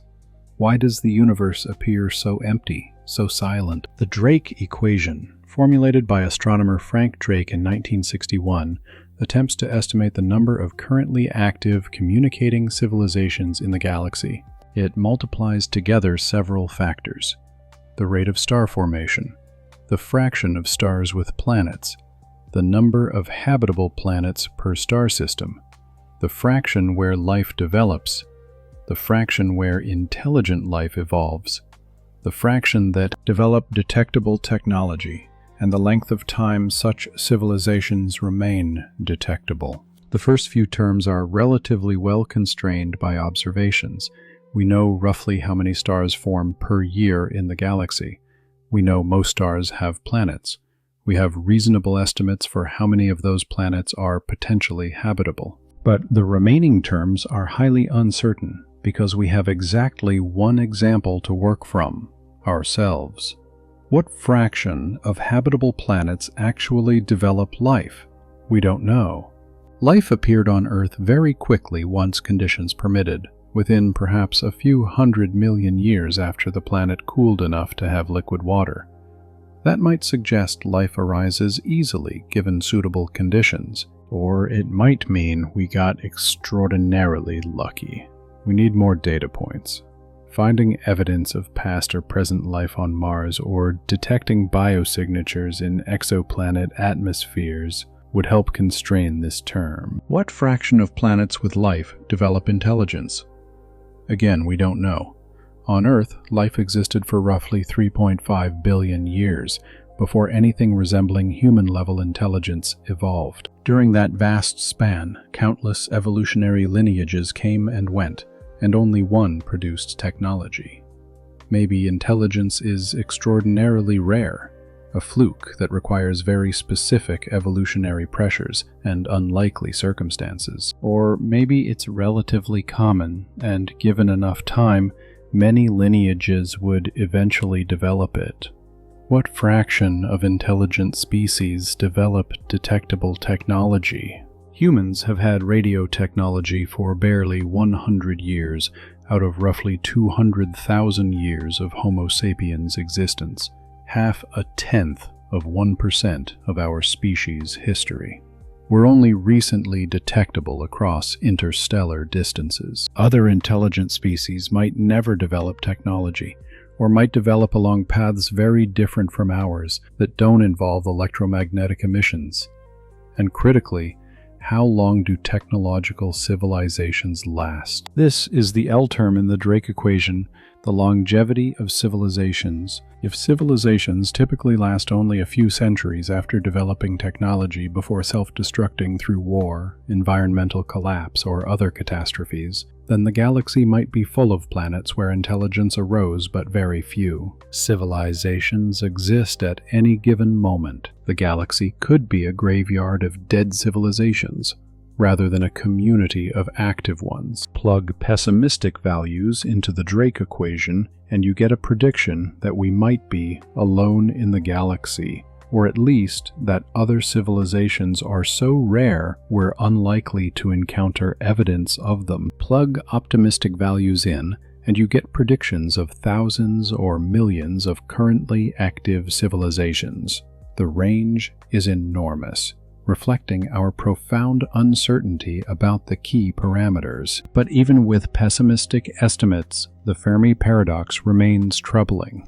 Even if intelligent life is rare, even if most civilizations are short-lived, over billions of years and hundreds of billions of stars, you'd expect at least some long-lasting civilizations to have arisen. And it only takes one expansionist civilization to fill the galaxy with probes or colonies over timescales of millions of years. A blink of an eye cosmically. Calculate the travel time. Assume spacecraft traveling at 1% of light speed, a velocity that seems achievable with foreseeable technology like nuclear pulse propulsion or fusion drives. At that speed, crossing the 100,000 light-year diameter of the galaxy takes 10 million years. Factor in time for establishing bases, building more probes, exploring each system. Maybe the process takes 50 to 100 million years total. That's still just 1% of the galaxy's age. A single expansionist civilization arising anywhere in the galaxy at any point in the past could have explored and colonized everything by now. So where are they? The Fermi Paradox has spawned dozens of proposed solutions, each with adherents and critics. Let's work through some of the major categories. The Great Filter Hypothesis suggests there's some extremely difficult step in the evolution from non-life to spacefaring civilization that very few systems successfully pass through. This filter could be early, Maybe the origin of life is extraordinarily rare, requiring improbable chemical circumstances. Or maybe the jump from single-celled to multicellular life is the filter. It took about 2 billion years on Earth and might require very specific conditions. Alternatively, the filter could be late. Maybe we're approaching it, or have yet to encounter it. Perhaps most technological civilizations destroy themselves shortly after developing nuclear weapons, genetic engineering, artificial intelligence, or other powerful technologies they can't control. We'd be living in the most dangerous period of our species' existence, with our survival far from guaranteed. This interpretation of the Great Filter is deeply unsettling because it suggests doom might be our most likely near-term future. The rare Earth hypothesis argues that while simple life might be common, the specific conditions required for complex, intelligent life are extraordinarily rare. Earth has an unusually large moon that stabilizes our axial tilt, giving us climate stability. We have Jupiter acting as a gravitational shield, deflecting many comets that might otherwise bombard the inner solar system. We have plate tectonics that recycles carbon and regulates temperature. Our star is relatively stable and long-lived. Maybe we needed all of these factors and more, making Earth-like planets vanishingly rare. The Zoo hypothesis, sometimes called the Sentinel hypothesis, proposes that advanced civilizations exist but deliberately avoid contact with younger civilizations like ours. Perhaps there's a galactic club or federation that enforces a kind of prime directive: observe, but don't interfere until civilizations reach some threshold of development. We might be like wildlife in a preserve, watched but not contacted. This hypothesis is difficult to test because it predicts we won't see evidence of extraterrestrial intelligence until they choose to reveal themselves. But it's consistent with certain patterns we might expect. If probes exist, they'd be designed to observe while minimizing their observability. They'd look natural, or at least ambiguous, until we reach the point where contact becomes appropriate. The transcension hypothesis suggests that sufficiently advanced civilizations might turn inward rather than outward, focusing on virtual realities, consciousness uploading, or explorations of inner space rather than outer space. Why build expensive starships and brave the hazards of interstellar travel when you can create entire simulated universes in computers? This could explain the Great Silence. Civilizations exist but have no interest in expanding physically through the galaxy. The dark forest hypothesis, popularized by science fiction author Liu Cixin, proposes something darker. The universe is full of civilizations, but they all remain hidden because revealing your presence is suicidal. Any civilization you encounter might see you as a threat to their survival, and might have technology sufficient to destroy you before you can defend yourself. In this view, the galaxy is like a dark forest, where every civilization is a hunter, staying silent and hidden while searching for others to eliminate before being eliminated themselves. This hypothesis predicts we should be very careful about broadcasting our presence. Initiatives like sending radio messages to nearby star systems might be dangerous. It also predicts that interstellar objects might be weapons or surveillance systems rather than benign probes. While this makes for compelling fiction, most scientists consider it less plausible than other explanations, because it requires assuming the worst about all civilizations. The rare technology hypothesis suggests that while life and even intelligence might be common, the specific path that leads to spacefaring technology might be rare. Humans develop technology through a particular sequence: tool use, fire, agriculture, writing, mathematics, scientific method, industrial revolution, electronics, computers, spaceflight.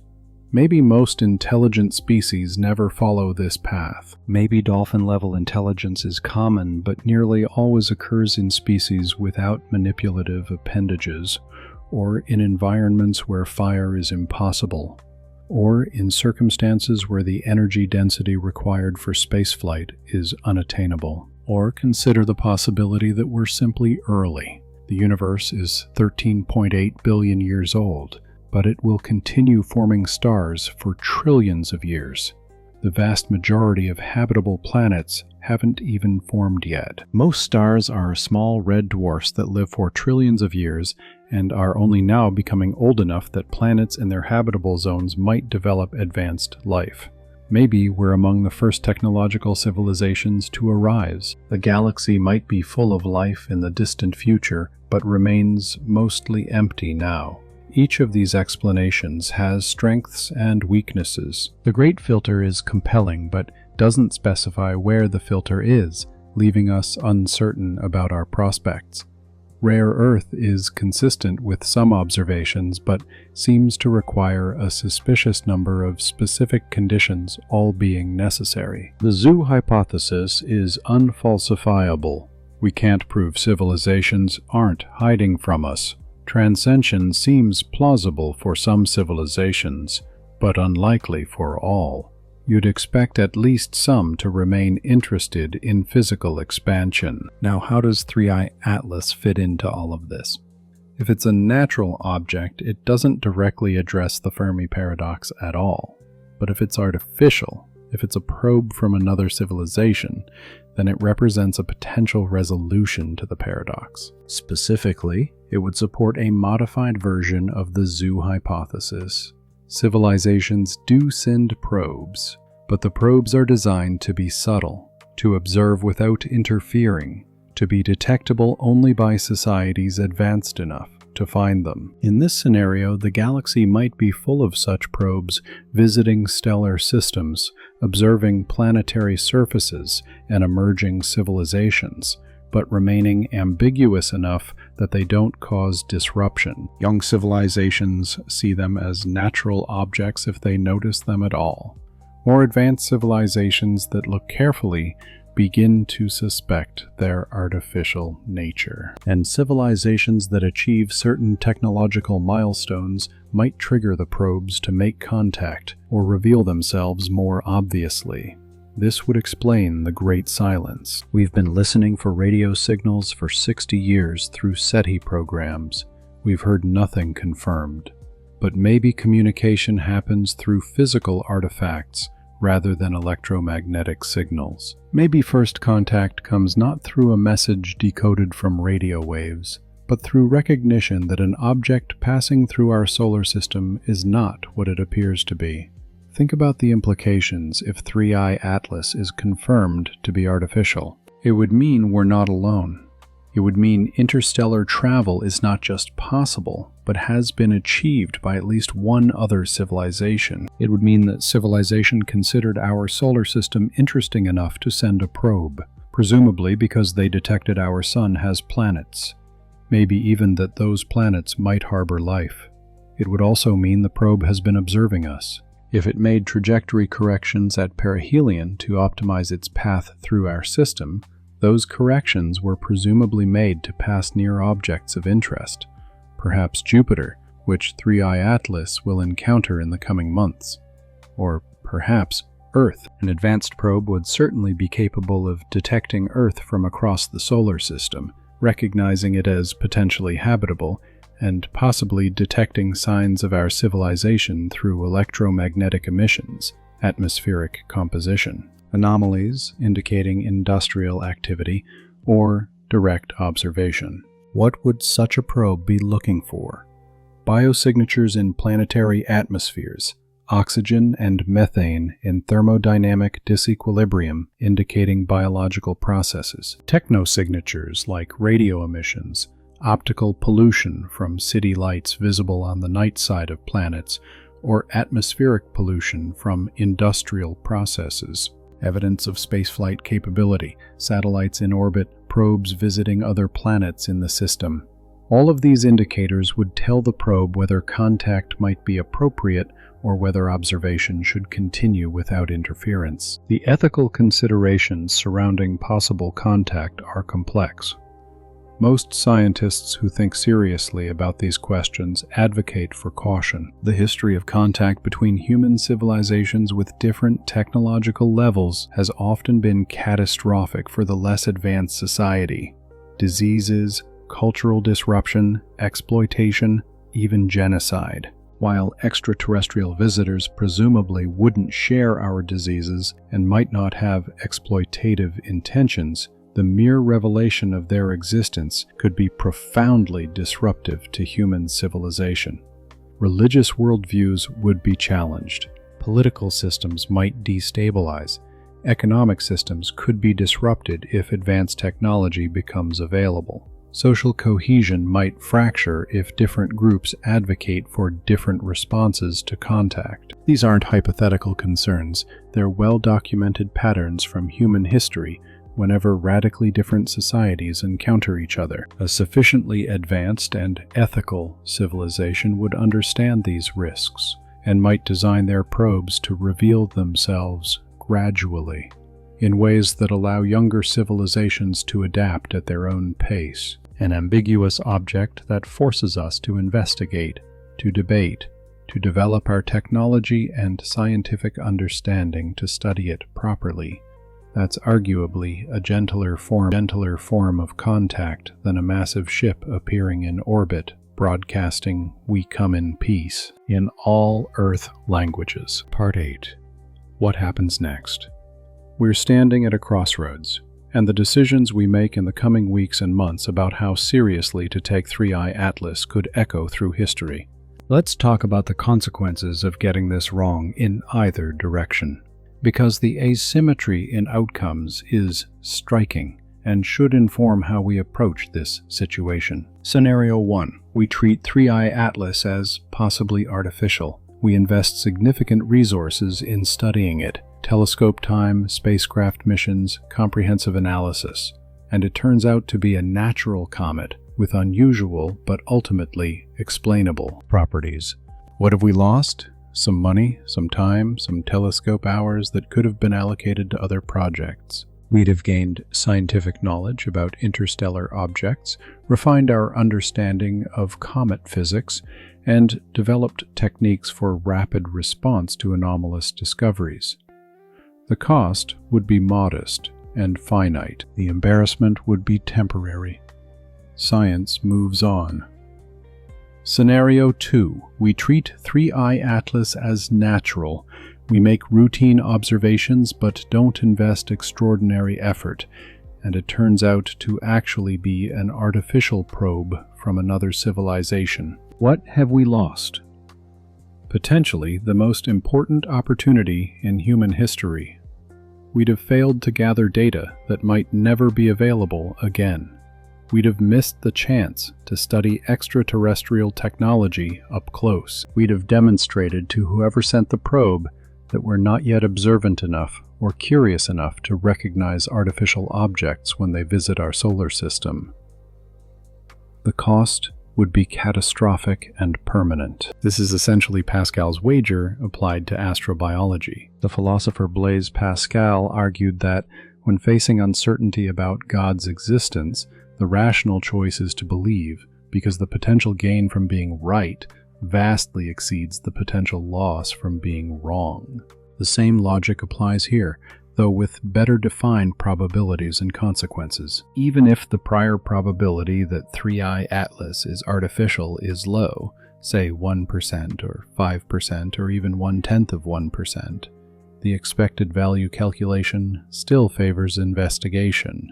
Expected value equals probability times payoff. The probability of artificial origin might be small, but the payoff from confirming it would be essentially infinite in terms of scientific, philosophical, and practical implications. The probability of natural origin is much higher, but the payoff from confirming that is finite and modest.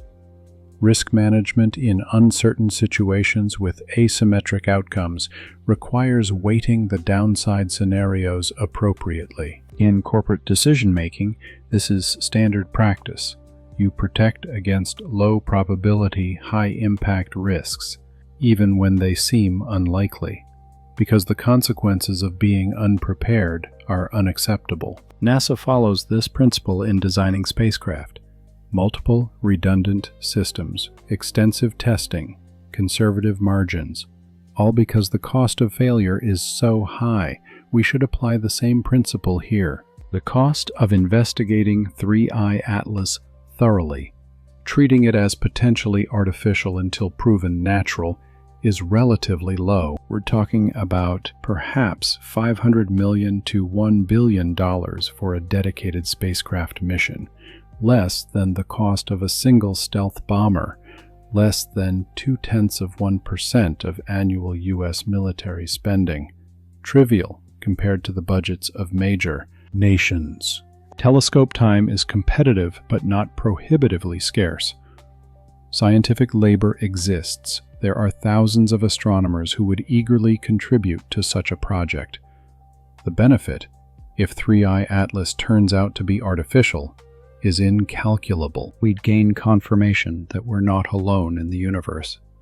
We'd obtain data about extraterrestrial technology that could potentially advance our own capabilities by decades or centuries. We'd learn about materials science, propulsion systems, power generation, and other technologies developed by a civilization that mastered interstellar travel. We'd gain insight into whether intelligence and technology are common in the universe or rare.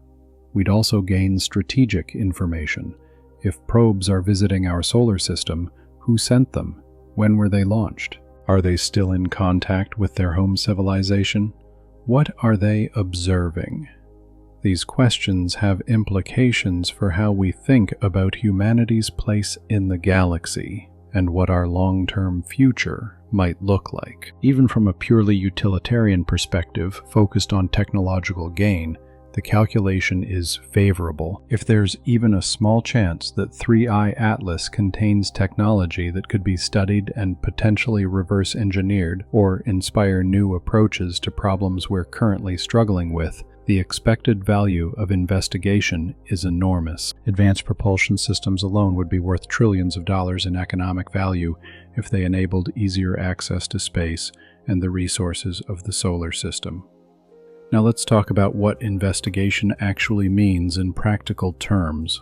What should we be doing right now, today, in December 2025, to maximize what we learn from 3I Atlas before it becomes too distant for detailed study? First, we need comprehensive spectroscopic observations across every wavelength range accessible to our instruments. Optical and near-infrared spectroscopy can identify molecules in any coma or tail: water, carbon dioxide, carbon monoxide, methanol, ammonia, hydrogen cyanide, and dozens of other species that might be present. Each molecule has characteristic absorption and emission lines that serve as fingerprints. Mid-infrared spectroscopy from the James Webb Space Telescope can detect thermal emission from dust particles and determine their temperature and composition. Far-infrared and sub-millimeter observations from ALMA and similar facilities can detect cold gas and dust that might not be visible at shorter wavelengths. Radio observations can search for any electromagnetic emissions that might indicate active electronics or communication systems. Ultraviolet spectroscopy is particularly valuable for detecting fluorescence from ions in any gas cloud. The International Ultraviolet Explorer and Hubble Space Telescope have capabilities here. X-ray observations from Chandra or XMM Newton could detect high-energy processes if they're occurring, unlikely for a natural comet, but potentially significant for certain types of propulsion systems. Second, we need high-resolution imaging from multiple perspectives if possible. Earth-based telescopes with adaptive optics can achieve resolutions approaching the diffraction limit, roughly 60 feet at 3I Atlas's current distance, for the largest telescopes operating in the near-infrared. That's not enough to see surface details, but it's enough to determine whether the object is a single nucleus or multiple fragments, whether there's asymmetry suggesting active regions, and whether there are extended structures like tails or jets. Space-based imaging from Hubble or Webb offers different advantages: no atmospheric distortion, better stability, access to wavelengths that don't penetrate Earth's atmosphere. Time series imaging can track rotation if the object is tumbling or spinning, revealing shape through brightness variations. Multicolor imaging can map compositional differences across the surface if sufficient resolution is achieved. Third, we need radar observations if 3I Atlas passes close enough to Earth. Radar can penetrate dust and gas to reveal the nucleus directly, measuring its size, shape, and surface properties. The Arecibo radio telescope in Puerto Rico, which collapsed in 2020, would have been ideal for this, but other facilities like the Goldstone Deep Space Communications Complex in California have planetary radar capabilities. Radar measurements can determine rotation rates precisely, detect binary objects if the nucleus consists of two bodies in contact or orbiting each other, and measure surface roughness through the characteristics of the reflected signal. For an object suspected of being artificial, radar could potentially detect regular geometric structures, straight edges, flat surfaces, or other features inconsistent with natural shapes formed by accretion and impact cratering. Fourth, we need polarimetry, measurements of how light is polarized when it scatters off the object. Natural dust particles produce characteristic polarization patterns, depending on their size, shape, and composition. Manufactured materials might produce different patterns, especially if they have regular crystalline structures or specific optical properties designed for functionality rather than formed by natural processes. Fifth, and most ambitiously, we need a spacecraft mission. This is the elephant in the room. Everything I've discussed so far involves remote sensing from Earth or Earth orbit. To truly understand what 3I Atlas is, we need to go there, get close, take high-resolution images from kilometers or even meters away, conduct in-situ measurements, and potentially even land and collect samples. The European Space Agency's JUICE mission represents a near-term opportunity if trajectory alignment permits a flyby. The spacecraft has sophisticated instruments designed for studying icy moons of Jupiter, high-resolution cameras, spectrometers, radar, magnetometers, and plasma instruments. If JUICE can pass within a few 100,000 miles of 3I Atlas in late December or early January, the data quality would be orders of magnitude better than anything achievable from Earth. But JUICE wasn't designed for this mission, and any close approach would require fuel expenditure that might compromise its primary Jupiter mission. ESA is evaluating the trade-offs. The decision should come very soon.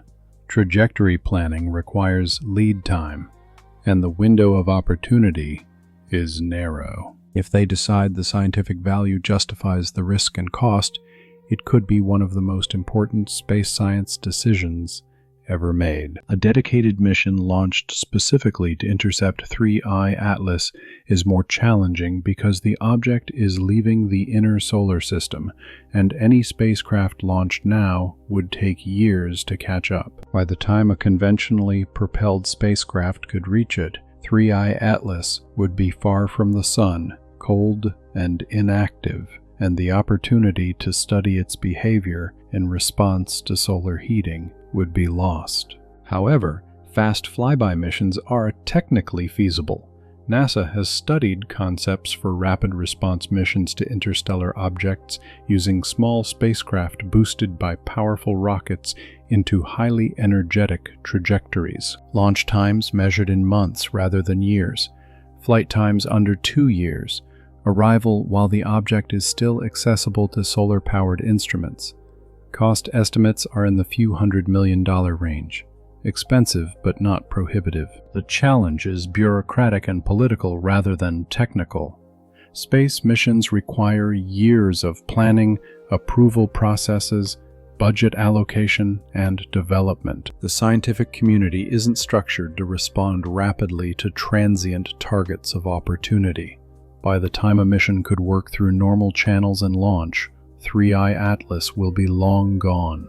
What we need is a fast-track process for high-priority targets, pre-approved funding that can be triggered quickly, and spacecraft designs that can be assembled and launched on compressed timelines. The breakthrough initiatives, funded by Yuri Milner, have expressed interest in missions to interstellar objects. They have the resources, billions of dollars, and the organizational flexibility to move faster than traditional space agencies. If they decide 3i Atlas warrants investigation, a privately funded mission could potentially launch within a year or two. That's still longer than ideal, but it's faster than government bureaucracies typically move. China's space program has also expressed interest in interstellar object missions.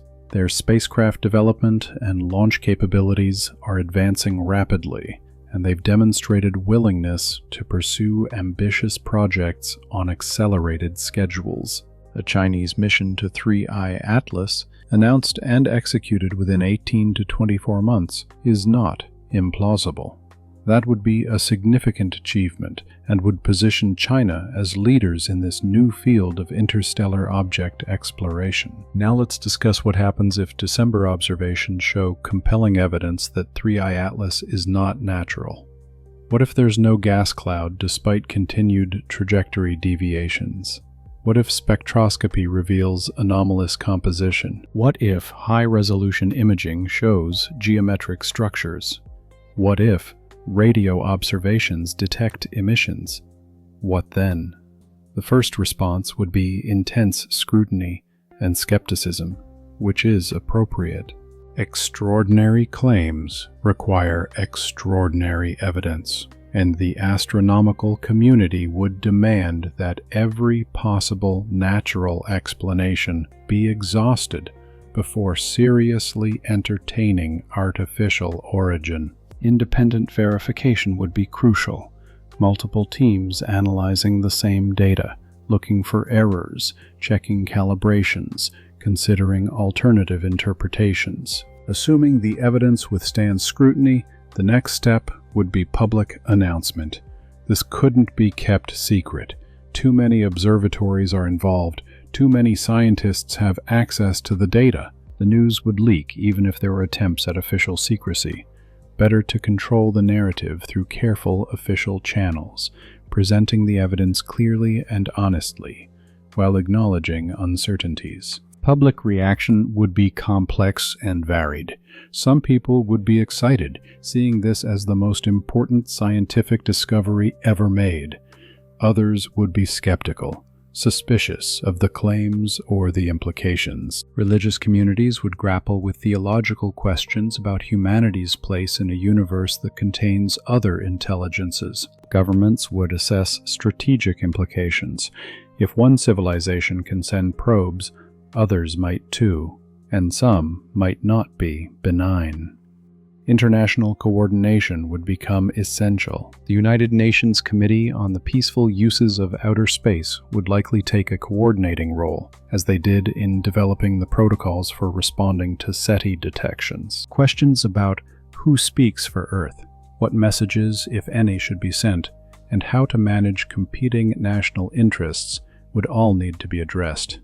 Scientific investigation would intensify dramatically. Every telescope capable of observing 3i Atlas would be pointed at it. Funding for spacecraft missions would suddenly become available as governments and private organizations recognized the stakes. Data analysis would involve thousands of researchers across dozens of institutions. The pace of discovery would be extraordinary. If 3i Atlas is artificial and contains active systems, there's a possibility it might respond to our attention. It might broadcast information once it recognizes we've identified it as artificial. It might alter its trajectory to make close approaches to Earth or other objects of interest. It might deploy subprobes or activate instruments that were dormant during its approach phase. These possibilities are speculative but worth considering when planning observations. We should be watching for changes in behavior, not just characterizing static properties. Long-term implications would reshape multiple fields. SETI would shift focus from listening for radio signals to searching for physical artifacts in our solar system and in data archives from asteroid surveys. Maybe we've already photographed other probes and didn't recognize them. Interstellar object detection would become a major priority, with dedicated surveys rather than incidental discoveries. Space missions would include reconnaissance of asteroids and comets to verify their natural, not overlooked artifacts. Philosophically and culturally, confirmation of extraterrestrial intelligence would be transformative. It would answer one of humanity's oldest and deepest questions. Are we alone? The answer would be no, definitively and permanently. That knowledge would change how we think about ourselves, our future, and our responsibility to other life and intelligence in the universe. It would also provide hope. If another civilization survived long enough to develop interstellar travel, to build probes that function for possibly millions of years crossing the galaxy, then long-term survival and flourishing are possible. We're not inevitably doomed by technological development. Advanced civilizations can exist, can maintain themselves over timescales that dwarf human history, can accomplish extraordinary feats of engineering and exploration. But what if December observations show the opposite? What if there is a massive gas cloud? What if spectroscopy reveals normal comet composition? What if the acceleration is fully explained by natural processes we hadn't properly accounted for? Then 3I Atlas is a comet, unusual in some ways but ultimately natural. And we've learned something valuable about interstellar objects without finding evidence of extraterrestrial intelligence. Would that be disappointing? Perhaps. But it wouldn't be a failure. Science advances through investigation, through taking anomalies seriously and testing hypotheses rigorously. Even negative results provide information. They constrain the parameter space. They tell us what isn't true. They focus attention on remaining possibilities. And 3I Atlas wouldn't be the last interstellar visitor. We now know these objects pass through regularly. Better detection systems currently under development, the Vera Rubin Observatory's Legacy Survey of Space and Time, will begin operations in 2025, surveying the entire visible sky every few nights. We'll find more interstellar objects, dozens or hundreds per year potentially. Each one is an opportunity to test the natural versus artificial question, to refine our understanding, to search for patterns. Maybe 3I Atlas is natural, but the next one won't be. Maybe interstellar probes do exist, but they're rare, 1 in 100 or 1 in 1,000 interstellar objects. We'd need to examine many objects before finding one. Or maybe they're common, and we've simply been missing the signatures because we weren't looking carefully enough or with the right instruments. The key insight is that the question of whether we're alone in the universe is no longer purely theoretical or philosophical. It has become empirical, testable, potentially answerable through observation and analysis. Objects are visiting our solar system from interstellar space. We can study them.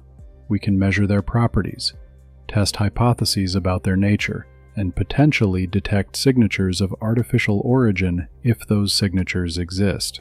This represents a profound shift in the search for extraterrestrial intelligence.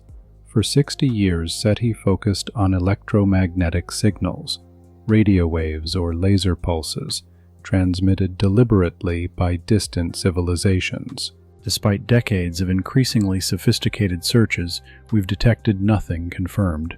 Maybe we're looking in the wrong place, at the wrong frequencies, at the wrong times. Or maybe civilizations don't broadcast powerful signals into space, either because it's too expensive, too dangerous, or unnecessary. But physical artifacts are different. If civilizations send probes for exploration, those probes can be detected through conventional astronomy, imaging, spectroscopy, trajectory analysis. We don't need to guess what frequency they're transmitting on, or aim our antennas at exactly the right star at exactly the right moment. The probes are here in our solar system, detectable with instruments we already have. This approach to searching for extraterrestrial intelligence has been called Dysonian SETI, after physicist Freeman Dyson, who advocated for searching for the indirect signatures of advanced civilizations, megastructures, waste heat, artifacts, rather, than assuming they'd be broadcasting radio signals conveniently in our direction. Dyson pointed out that large-scale engineering projects would be detectable across interstellar distances without requiring cooperation from the civilization being observed. Interstellar probes represent a middle ground between passive observation of distant civilizations and receiving deliberate transmissions. The probes are here, accessible, potentially observable with sufficient attention and technology. If they exist, they bridge the gap between over there and right here, making first contact less about spanning light years with messages and more about recognizing that we're already being visited. The next few months will tell us whether 3I Atlas is part of that story. December observations will provide critical data.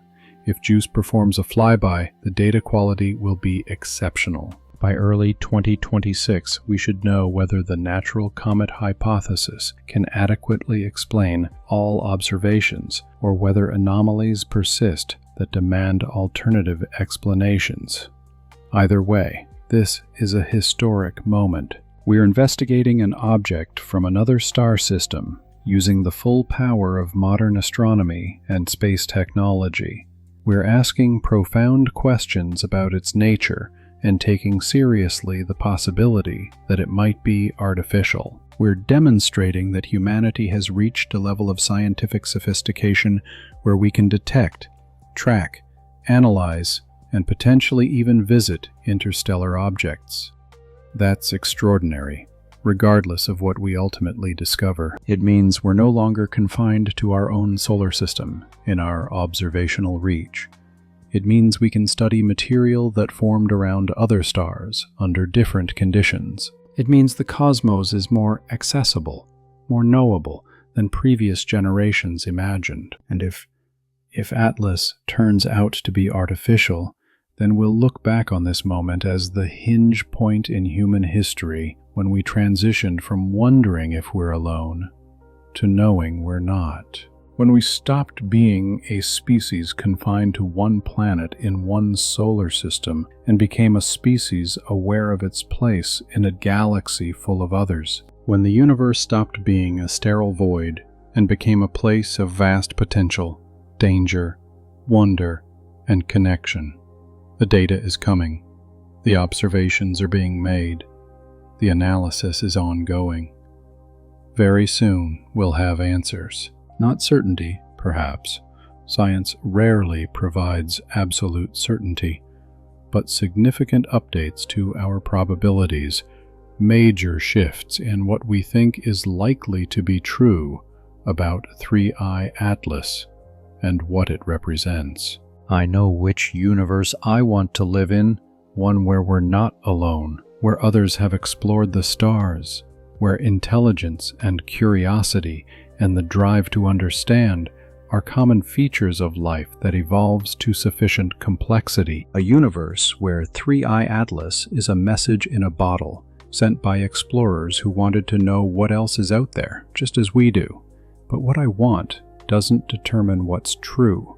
The universe is what it is, regardless of our hopes or fears. All we can do is look carefully, measure precisely, think clearly, and follow the evidence wherever it leads. That's what science is, the systematic attempt to understand reality as it actually exists, rather than as we wish it to be. So watch the news, follow the observations, pay attention to what December reveals. And whatever we discover, recognize that we're living through a remarkable time when questions that seemed forever unanswerable are becoming accessible to investigation. When the search for extraterrestrial intelligence has moved from speculation to observation, when interstellar objects are no longer theoretical predictions but real things we can photograph, analyze, and potentially touch, the universe is vast and ancient and strange. We're just beginning to understand it, and 3i Atlas, whatever it turns out to be, is part of that understanding, part of that story of discovery that defines us as a species. The story of beings who looked up at the stars and asked, "What's out there?" and then built the tools and developed the knowledge to actually find out. That's who we are. That's what we do. And that's why this matters so much.